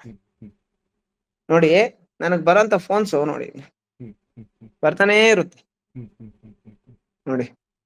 ನಾನು ಅದನ್ನೆಲ್ಲ ಸ್ಕ್ರೀನ್ ಶಾಟ್ ಮಾಡಿ ಇದ್ ಮಾಡ್ಬೇಕು ಅಂತ ಹೇಳ್ಬಿಟ್ಟು ನೋಡಿ ಬರ್ತಾನೇ ಇರುತ್ತೆ ಫೋನ್ಸ್. ಅಷ್ಟು ಕೆಲಸ ಮಾಡಿದಿರಿ ಬಿಡಿ ನೀವು, ಹೋರಾಟದಲ್ಲಿ ಅಷ್ಟು ಕೆಲಸ ಮಾಡಿದಿರಿ. ಹಾಗಾಗಿ ಜನ ನಿಮ್ಮನ್ನ ಪದೇ ಆ ವಿಚಾರಕ್ಕೆ ಮಾತಾಡ್ಸ್ತಾ ಇರ್ಬೋದು. ಸರ್, ಈಗ ಒಂದ್ ಹೆಣ್ಣು ಮಗಳಿಗೆ ಸರ್, ಈಗ ನಾನೊಂದ್ ಮಾತಾಡೋದು ಸರ್, ನಿಮ್ ಮನೇಲಿ ಒಂದ್ ಹೆಣ್ಣು ಮಗಳು ಇದ್ದಾಳೆ ಸರ್. ಆ ಹೆಣ್ಮಗಳನ್ನ ಏನ್ ಮಾಡ್ತಾರೆ, ಮದ್ವೆ ಮಾಡ್ಕೊಂತೀನಿ ಅಂತ ನಂಬಿಸಿ ರೇಪ್ ಮಾಡ್ತಾರೆ ಸರ್. ಆ ಟೈಮಲ್ಲಿ ನಾನ್ ನಿಮ್ ಮಗ ಸರ್, ನಾನು ನಿಮ್ ಮಗ, ನಾನು ನಿಮ್ ಮಗ. ಹ್ಮ್. ನಾನು ಏನ್ ಮಾಡ್ತೀನಿ ಸರ್, ಹ್ಮ್. ಕರ್ಕೊಂಡ್ ಬಂದು ಪೊಲೀಸ್ ಸ್ಟೇಷನ್ ಅಲ್ಲಿ ಕಂಪ್ಲೇಂಟ್ ಕೊಡ್ತೀವಿ ಸರ್. ಪೊಲೀಸ್ನವ್ರು ಯಾವ್ದೇ ಕ್ರಮ ಕೈಗೊಳ್ಳಲ್ಲ ಸರ್. ಹ್ಮ್. ಆ ಹುಡುಗನ್ ಕರ್ಕೊಂಡ್ ಬಂದು ನಮ್ಮ ಕಮ್ಯುನಿಟಿ ಹೆಣ್ಮಗಳ ಜೊತೆ ಬೇರೆ ಕಮ್ಯುನಿಟಿ ಹುಡುಗನ್ನ ಮದುವೆ ಮಾಡಿಸ್ತೀನಿ ಸರ್. ಹ್ಮ್. 2022ರಲ್ಲಿ ನಡೆಯುವಂಥದ್ದು. ಹ್ಮ್. ಇದಕ್ ಸಂಬಂಧಪಟ್ಟಂಗ ಅವಾಗೆ ನನ್ನ ಮೇಲೆ ಒಂದು ಕೇಸ್ ಆಗುತ್ತೆ. ಹ್ಮ್. ಕೇಸ್ ಆಗುತ್ತೆ, ಅರೆಸ್ಟ್ ಮಾಡ್ತಾರೆ, ಜೈಲಿಗೆ ಕಳಿಸ್ತಾರೆ ಸರ್. ಹ್ಮ್. ಹುಡುಗ ಹುಡುಗಿನೇ ಬಂದು ಕೋರ್ಟ್ ಅಲ್ಲಿ ಸಂದೇಶ್ಗೆ ಇದಕ್ಕೆ ಯಾವುದೇ ಸಂಬಂಧ ಇಲ್ಲ ಅಂತ ಹೇಳ್ಬಿಟ್ಟು ಅವಾಗೇ ಅದಕ್ಕೆ ಸಂಬಂಧಪಟ್ಟಂತ ಒಂದು ವಿಡಿಯೋ ಮಾಡ್ಬಿಟ್ಟು ಇದ್ ಮಾಡ್ಬಿಟ್ಟು ಹೇಳ್ಬಿಟ್ಟು ಹೊರಟೋಗ್ತಾರೆ ಸರ್. ಹ್ಮ್. ಆವಾಗ ನಡೆಯುವಂಥದ್ದು. ಹ್ಮ್. ಈಗ ಅಲ್ಲಿ ಒಂದು ಸಂಸಾರ ಉಳಿತು. ಹ್ಮ್. ಅಲ್ಲಿ ಒಬ್ರು ಒಂದ್ ಹೆಣ್ಣು ಮಗಳಿಗೆ ನ್ಯಾಯ ಕೊಡ್ಸೋ ತರ ಒಂದ್ ಕೆಲಸ ಮಾಡಿದ್ವಿ. ಹ್ಮ್. ಅದನ್ನ ಇಟ್ಕೊಂಡು ಇವಾಗ ವಿಡಿಯೋಗಳನ್ನ ವೈರಲ್ ಮಾಡೋಂಥದ್ದು ಇನ್ನೊಂದ್ ಮಾಡ್ಕೊಳ್ಳಿ ಸರ್. ಈಗ ನನ್ನನ್ನ ಎಲ್ಲೋ ಒಂದ್ ಕಡೆ ವೈರಲ್ ಮಾಡ್ತಾರೋ ಏನ್ ಮಾಡ್ತಾರೋ, ಎಲ್ಲೋ ಒಂದ್ ಕಡೆ ಪಾಪ ನಮ್ಮ ಆಪೋಸಿಟ್ ಇರೋ ನಮ್ಮನ್ನ ಬೆಳೆಸ್ತಾ ಇದಾರೆ, ಬೆಳೆಸ್ಕೊಳ್ಳಿ. ಹ್ಮ್. ಒಂದು ಕಿಡ್ನಾಪ್ ವಿಚಾರವಾಗಿ, ಅಂದ್ರೆ ಕಿಡ್ನಾಪ್ ಅಂದ್ರೆ ನಾವು ಅವನ್ನ ಕರ್ಕೊಂಡು ಹೋಗಿ ಮದುವೆ ಮಾಡಿಸ್ತೀವಿ ನಿಜ. ಅವ್ರು ಫಸ್ಟ್ ಇಂದಾನೇ ಲವರ್ಸ್. ಆಮೇಲೆ ಹುಡುಗಿನಲ್ಲ, ಹ್ಮ್. ಹುಡುಗನ್ನ ಹ್ಮ್. ಹುಡುಗಿನ ಕಿಡ್ನಾಪ್ ಮಾಡೋದಲ್ಲ ಸರ್. ಹ್ಮ್. ಹ್ಮ್. ಹುಡುಗಿ ನನ್ ಜೊತೆ ಬಂದು ಹುಡುಗನ್ ನಾವ್ ಎತ್ಕೊಂಡ್ ಬರ್ತೀವಿ ಅಂತ ಕಿಡ್ನಾಪ್ ಕೇಸ್ ನನ್ ಮೇಲೆ ಹಾಕೋದು. ಓಹೋ. ಎಂತ ದುರಂತ, ಎಂತ ದುರಂತ ನೋಡಿ. ಹ್ಮ್. ಆಯ್ತಪ್ಪ, ಅವ್ರಿಬ್ರಿಗೂ ಮದುವೆ ಮಾಡ್ಸಿದ್ನಲ್ಲ, ಹ್ಮ್. ಅವ್ರಿಬ್ರು ಮದುವೆ ಮಾಡ್ಕೊಂಡು ಅವರು ಏನೋ ಅವ್ರ ಜೀವನ ಓಕೆ ಸರ್. ಆ ಒಂದು ವಿಚಾರವಾಗಿ ಸಂದೇಶು ಈ ತರ ಒಂದು ವಿಧವಾಗಿ ಸರ್, ಈಗ ಹೋರಾಟಗಾರರಂದ್ರೆ ಕೇಸ್ಗಳಿರಲ್ವಾ ಸರ್? ಹ್ಮ್. ಕೇಸ್ಗಳು ಇಲ್ದಿರ ಇರೋಂತ ಹೋರಾಟಗಾರ ಅಂದ್ರೆ ಅವ್ನ ಏನಾಗ್ತಾನೆ ಗೊತ್ತಾ? ಮೀಡಿಯೇಟರ್ ಆಗ್ಬಿಡ್ತಾನ. ಅವನು ಹೋರಾಟಗಾರ ಅಲ್ಲ, ನಕಲಿ ಹೋರಾಟಗಾರ ಅವನು, ಹ್ಮ್. ಅಲ್ವಾ? ಹೌದು. ಆ ವಿಚಾರನ ಇಷ್ಟೆಲ್ಲ ಮಾತಾಡ್ತಾ ಇದಾರಲ್ಲ. ಸಂದೇಶ್ಗೆ 50,000ಕ್ಕೂ ಹೆಚ್ಚು ಜನ ಸನ್ಮಾನಗಳು ಮಾಡಿದ್ದಾರೆ. ಯಾಕೆ ಮಾತಾಡಲ್ಲ? ಹ್ಮ್. ಹ್ಮ್. ಯಾಕೆ ಮಾತಾಡಲ್ಲ? ಈಗ ಸಂದೇಶ್ ಸಾವಿರಾರು ಜನ ಹೆಣ್ಮಕ್ಳಿಗೆ ನ್ಯಾಯ ಕೊಡ್ಸಿದ್ದಾನೆ, ಯಾಕೆ ಮಾತಾಡಲ್ಲ? ಹ್ಮ್. ಸಂದೇಶು ಸಾವಿರಾರು ಜನ ಹೆಣ್ಮಕ್ಳಿಗೆ ಎಜುಕೇಶನ್ ಕೊಡ್ಸೋನೆ, ಯಾಕೆ ಮಾತಾಡಲ್ಲ? 151 ಇಂಟರ್ ಕ್ಯಾಸ್ಟ್ ಮ್ಯಾರೇಜ್ ಮಾಡ್ಸಿದಾರಲ್ಲಪ್ಪ. ಇಡೀ ಇಂಡಿಯಾದಲ್ಲಿ ಯಾವನ ಇದಾನ ಸರ್ ಗಂಡ್ಸು? ಹ್ಮ್. 151 ಇಂಟರ್ ಕ್ಯಾಸ್ಟ್ ಮ್ಯಾರೇಜಸ್ ಮಾಡ್ಸೋಂತ ಗಂಡ್ಸಿದಾನ ಓವರ್ ಆಲ್ ಇಂಡಿಯಾದಲ್ಲಿ? ಮಾಡಿಸಿದೀನಲ್ಲ. ಹ್ಮ್. ಏನ್ ಸರ್, ಈಗ ನಾನ್ ಹೇಳಂತ ಸರ್, ಇಷ್ಟೆಲ್ಲ ಯಾಕೆ ನೀವು ಮಾತಾಡ್ತಾ ಇಲ್ಲ? ಇದ್ಯಾವ್ದೋ ಒಂದೇ ಒಂದ್ ಕೇಸ್ ಬಗ್ಗೆ ಏನಕ್ಕೆ ಮಾತಾಡ್ತೀವಿ? ಇಷ್ಟೆಲ್ಲ ಮಾಡೋವಾಗ ನನ್ ಮೇಲೆ ಒಂದು ಕೇಸ್ ಹಾಕಿದ್ರೆ ತಪ್ಪ ಸರ್? ಒಬ್ಬ ಹೋರಾಟಗಾರನಾಗಿ ನಾನು ಅರೆಸ್ಟ್ ಆಗಿ ಜೈಲ್ಗೆ ಹೋಗಿಲ್ಲ ಅಂದ್ರೆ ತಪ್ಪ ಸರ್? ಹ್ಮ್. ಹ್ಮ್. ಅಲ್ವಾ ಸರ್? ಹ್ಮ್. ಈಗ ಹಂಗಾಗಿ ನಾನ್ ನಿಮ್ಗೆ ಹೇಳೋದೇನಂದ್ರೆ, ಎನಿ ಟೈಮ್ ಯಾವಾಗಾದ್ರೂ ನನ್ನ ಲೈನ್ ತಗೊಳ್ಳಿ ಸರ್. ನಾನು ಸಿಗ್ತೀನಿ, ಮತ್ತೆ ನಿಮ್ಮ ಇದಕ್ಕೆ ಬರ್ತೀನಿ ಸರ್, ಆಫೀಸ್ಗೆ ಬರ್ತೀನಿ, ಅಲ್ಲೇ ಮಾತಾಡೋಣ ಸರ್, ತೊಂದ್ರೆ ಇಲ್ಲ. ಹ್ಮ್. ಸೌಜನ್ಯ ಅವ್ರ ವಿಚಾರವಾಗಿ ಇನ್ನ ಜಾಸ್ತಿ ವಿಚಾರಗಳು ತಿಳ್ಕೊಂಡಿದೀನಿ. ಬಟ್ ಬೇರೆ ಬೇರೆ ಕೇಸ್ಗಳಿಗೆ ಸಂಬಂಧಪಟ್ಟಂಗ ಸಾಕ್ಷಿಗಳೇ ಬರ್ತಾ ಇದಾರೆ ಸರ್, ನೇರವಾಗಿ ಹ್ಮ್. ಸಾಕ್ಷಿಗಳೇ ಬರ್ತಾ ಇದಾರೆ, ಮಾಡಿದ್ದಾರೆ ಅಂತ ಹೇಳ್ಬಿಟ್ಟು ಡಾಕ್ಯುಮೆಂಟ್ ಸಮೇತ ತಗೊಂಡ್ ಬಂದು ಕೊಡ್ತಾ ಇದಾರೆ ಸರ್. ಹ್ಮ್. ಎಲ್ಲರ ಹೆಸರು ಮಾತಾಡ್ತೀನಿ ಸರ್, ಯಾರಿಗೂ ತಲೆ ಕೆಡ್ಸ್ಕೊಳ್ಳಲ್ಲ. I don't care. ಆಗ್ಲಿ. ನಮ್ಗೆ ನಮ್ಗೆ Thank you. ಕೆಲವೊಬ್ಬರ ಹೆಸರುಗಳನ್ನ ಹಾಕ್ಲಿಕ್ಕೆ ಸ್ಟೇ ಇರೋದ್ರಿಂದ ನಾವು ಕೆಲವೊಬ್ಬರ ಹೆಸರನ್ನ ಮ್ಯೂಟ್ ಮಾಡ್ತೀವಿ. ಅದಂತಕ್ಕೆ ಅವರಿಗೆ ಭಯ ಪಟ್ಕೊಂಡಿದೀವಿ, ಹೆದರ್ಕೊಂಡಿದೀವಿ ಅಂತಲ್ಲ, ಕಾನೂನಿಗೆ ಮರ್ಯಾದೆ ಕೊಟ್ಟು ಮಾಡುವಂತದ್ದು ಅಷ್ಟೇ, ಬಿಟ್ರೆ ಮತ್ತೇನು ಅಲ್ಲ. ನಾವ್ ಯಾರಿಗೂ ಭಯ ಪಡುವಂತ ಮಾಧ್ಯಮ ಅಲ್ಲ. ಸರ್, ಈಗ ನಾನು ಹೇಳಂತದ್ದು ಒಂದು ಗಂಡಸ್ತನ HRNK ಹ್ಮ್. ಅಂದ್ರೆ ಒಂದು ಗಂಡಸ್ತನ ಐತೆ. ಹ್ಮ್. ಹಂಗಾಗಿ ಅವ್ರ ಹತ್ರ ಶಾಮಿಲ್ ಆಗದಿರ ಆರಾಮಾಗಿ ಮಾಡ್ತಾ ಇದ್ರಿ ಸರ್. ಹೌದು. ದೊಡ್ಡ ದೊಡ್ಡ ಚಾನಲ್ ಅಲ್ಲಿ ಯಾವನು ಮಾತಾಡ್ತಾ ಇಲ್ಲ ಸರ್ ಇವತ್ತು. ಹೌದು. ಬನ್ನಿ ಸರ್, ಅದೇ ಮಾಡ್ಬೇಕಾಗಿರೋದು. ಗಂಡಸರು ಈಗ ಯಾರೇ ಏನೋ ಒಂದ್ ಮಾಡ್ಬೇಕಂದ್ರು ಧೈರ್ಯ ಇರ್ಬೇಕು ಸರ್. ಪ್ರತಿ ವಿಚಾರಗಳಲ್ಲಿ ನೀವು ಶಾಮಿಲ್ ಆಗ್ಬಿಟ್ರಿ ಏನ್ ಸರ್ ಅರ್ಥ ಅದಕ್ಕೆ? ಅದೇ ಏನ್ ಅರ್ಥ ಏನುಂಟು? ಈಗ ಅದೇ, ಈಗ ಸೌಜನ್ಯನು ಹೆಣ್ಮಗಳನ್ನ ನಾರ್ಮಲ್ ಆಗಿ ಸಾಯಿಸ್ಲಿಲ್ಲ, ಅಥವಾ ಸಹಜವಾದ ಒಂದು ಅದು ಎಷ್ಟು ಅದೊಂದು ದೇಹವನ್ನ ಎಲ್ಲಾದ್ರೂ ನೋಡಿದ್ರೆ, ಆ ದೇಹವನ್ನು ಬಿಸಾಕಿದ ಒಂದು ಫೋಟೋವನ್ನು ನೋಡಿದ್ರೆ ಯಾರ ಹೃದಯ ಇದ್ದವನಿಗೆ ಬರುತ್ತೆ ಸರ್. ಪ್ರತಿ ರೇಪ್ ಕೇಸಲ್ಲಿ ವೆಜೈನಲ್ಲಿ ವಿಡಿಯೋ ಮಾಡಿ ಇಟ್ಕೊಂಡಿರ್ಬೇಕು ಸರ್ ಫೋಟೋ, ಪೊಲೀಸ್ನವ್ರು. ಯಾಕೆ ಸರ್ ಮಾಡಿಲ್ಲ ಇದ್ರಲ್ಲಿ? ತುಂಬಾ ವಿಚಿತ್ರವಾಗಿದೆ, ಎಲ್ಲ ವಿಚಿತ್ರ ಇಲ್ಲಿ, ಸರ್. ಎಲ್ಲ ಮ್ಯಾಜಿಕ್ ಆಗಿದೆ. ಎಲ್ಲದಕ್ಕೂ ಕಾರಣ ಯೋಗೇಶ್ ಸರ್. ಅತ್ಯಾಚಾರ ಮಾಡಿ ತಗೊಂಡ್ ಬಂದು ನೇತ್ರಾವತಿ ನದಿ ತೀರದಲ್ಲಿ ಬಿಸಾಕ್ತಿವಿ. ಅವ್ರೇನಾದ್ರು ಕಂಪ್ಲೇಂಟ್ ಕೊಟ್ರೆ ನಾವು SP ಅವ್ರಿಗೆ, ಮತ್ತೆ DYSP ಅವ್ರಿಗೆ, ಮತ್ತೆ ಸರ್ಕಲ್ ಇನ್ಸ್ಪೆಕ್ಟರ್ ಎಲ್ಲರಿಗೂ ಮಾತಾಡ್ಕೊಂತೀವಿ. ಅವ್ರ ವಿಚಾರವಾಗಿ ಕಂಪ್ಲೇಂಟ್ ಮಾಡಬಾರ್ದು ಅಂತ ಹೇಳ್ಬಿಟ್ಟು ಯೋಗೇಶ್ ಅವ್ರಿಗೆ ವಿಚಾರ ಮುಟ್ಸೋದು. ಅವಾಗ ಯೋಗೇಶ್ ಏನಂತಾರ ಗೊತ್ತಾ? 100% ನಿಮ್ಮನ್ ಬಿಡಲ್ಲ ಹುಡುಗಿ ಎದ್ರೆ. 100% ಹ್ಮ್ ನಿಮ್ಗ್ ಶಿಕ್ಷೆ ಆಗೇ ಆಗ್ತೈತೆ ಅಂತ ಹೇಳ್ಬಿಟ್ಟು ಆ ಹುಡುಗಿಗೆ ಇಂಥ ಪರಿಸ್ಥಿತಿ ತಂದಿಡೋದು ಸರ್. ಹೊಟ್ಟೆ ಉರಿಯಲ್ಲ ಸರ್, ಯಾರ ಹೆಣ್ಮಕ್ಳಾದ್ರೇನ್ ಸರ್? ನಾನ್ ಬಿಡಲ್ಲ ಬನ್ನಿ ಸರ್. ನಾನ್ ನಾನು ಆಗ್ಲಿ. ಹೇಳಿದ್ದೀನಲ್ಲ, ನಾನು ಓಪನ್ ಆಗ್ಲಿ ಸ್ಟೇಟ್ಮೆಂಟ್ ಆಗ್ಲಿ ಮನೇಲಿ ಆಗ್ಲಿ ಹೇಳ್ಬಿಟ್ಟಿದ್ದೀನಪ್ಪ, ಆಗ್ಲಿ ಮನೇಲಿ ಹೇಳ್ಬಿಟ್ಟಿದ್ದೀನಿ. ಆಗ್ಲಿ ರೀ, ನಿಮ್ಮ ನಾನ್ ಹೋರಾಟಕ್ಕೆ ಸತ್ತೋದ್ರೆ ಜಯ ಕೇರ್ ಸಿಗ್ಲಿ. ಮಾಡ್ಬೇಡ್ರಿ. ಆಗ್ಲಿ ನಿಮ್ಮ Thank you, sir. ಹೋರಾಟಕ್ಕೆ ಜಯ ಸಿಗ್ಲಿ. ಆದಷ್ಟು Thank you, ಬೇಗ sir. ಸೌಜನ್ಯ ಅನ್ನುವ ಹೆಣ್ಮಕ್ಳಿಗೆ ನ್ಯಾಯ ಸಿಗ್ಲಿ. ಎಲ್ಲ ಹೋರಾಟಗಾರರು ನಿಮ್ಮ ಜೊತೆ ಇರ್ತಾರೆ. ಎಲ್ಲ ಎಲ್ಲ ಒಂದು ಹೆಣ್ಣು ಮಕ್ಕಳ ಪರವಾಗಿರುವಂಥ ಎಲ್ಲ ವ್ಯಕ್ತಿಗಳು ನಿಮ್ಮ ಒಟ್ಟಿಗಿರ್ತಾರೆ. ಎಲ್ಲ ದಲಿತರು ನಿಮ್ಮೊಟ್ಟಿಗಿರ್ತಾರೆ. ಎಲ್ಲ ಸಮಾಜದ ಎಲ್ಲ ಜಾತಿಯವರು ನಿಮ್ಮೊಟ್ಟಿಗಿರ್ತಾರೆ. ಎಲ್ಲರೂ ನಿಮ್ಮೊಟ್ಟಿಗೆ Thank you, sir. ಬರ್ತಾರೆ. ಈ ಹೋರಾಟಕ್ಕೆ ಆದಷ್ಟು ಬೇಗ ಒಂದು ಪೂರ್ಣ ವಿರಾಮ ಬೀಳಲಿ. ಸೌಜನ್ಯಳಿಗೆ ನ್ಯಾಯ ಸಿಗಲಿ, ನಿಮ್ಮ ಮೂಲಕ ಆದರೂ ಸಿಗಲಿ, ನಿಮ್ಮ ಧ್ವನಿಯ ಮೂಲಕ ಆದರೂ ಸಿಗಲಿ ಅಂತ ಹೇಳ್ತಾ ಇಷ್ಟೊತ್ತು ನಮ್ಮೊಂದಿಗೆ ಮಾತನಾಡಿದ ನಿಮಗೆ ಕೊನೆಯದಾಗಿ ಏನಾದರೂ ಹೇಳೋದಿದ್ರೆ ಹೇಳ್ಬಿಡಿ. ಜೈ ಭೀಮ್. ಆಗಲಿ, ಒಳ್ಳೇದಾಗಲಿ. ಜೈ ಭೀಮ್. ನಮ್ಮದು ಸಹ ನಮ್ಮ Thank you, ಚಾನಲ್ನ sir. ಸಬ್ಸ್ಕ್ರೈಬ್ ಮಾಡಿ, ಲೈಕ್ ಮಾಡಿ, ಮಾಡ್ತೀನಿ, ಶೇರ್ sir. ಮಾಡಿ. ನಮ್ಮ ಸಂದೇಶ್ ಅವರು ಮಾತನಾಡಿದಂಥ ವಿಚಾರಕ್ಕೆ ಸಂಬಂಧಪಟ್ಟು ಕಮೆಂಟ್ ಮಾಡಿ ನಿಮ್ಮ ಅಭಿಪ್ರಾಯಗಳನ್ನ ತಿಳಿಸಿ. ಆದಷ್ಟು ಈ ವಿಡಿಯೋವನ್ನು ಎಲ್ಲ ಜನರ ಮನೆಗೆ ತಲುಪುವಂತೆ ಮಾಡಬೇಕು ಅಂತ ಕೇಳ್ಕೊಂತ ಇಷ್ಟೊಂದು ನಮ್ಮೊಂದಿಗೆ ಇನ್ನೊಂದ್ ಮಾತು ಸರ್, ದಯವಿಟ್ಟು ಕರ್ನಾಟಕ ಜನತೆ ನೋಡಿ, ಇಂತ ಗಂಡಸ್ತನ ಇರುವಂತ ಚಾನಲ್ನ HRNK ಹ್ಯೂಮನ್ ರೈಟ್ಸ್ ನ್ಯೂಸ್ ಚಾನಲ್ನ ದಯವಿಟ್ಟು ಎಲ್ಲರೂ ಸಬ್ಸ್ಕ್ರೈಬ್ ಮಾಡಿ. Thank you so much. ನಮಸ್ತೆ. ನಮಸ್ತೆ. ಜೈ ಭೀಮ್. Thank you.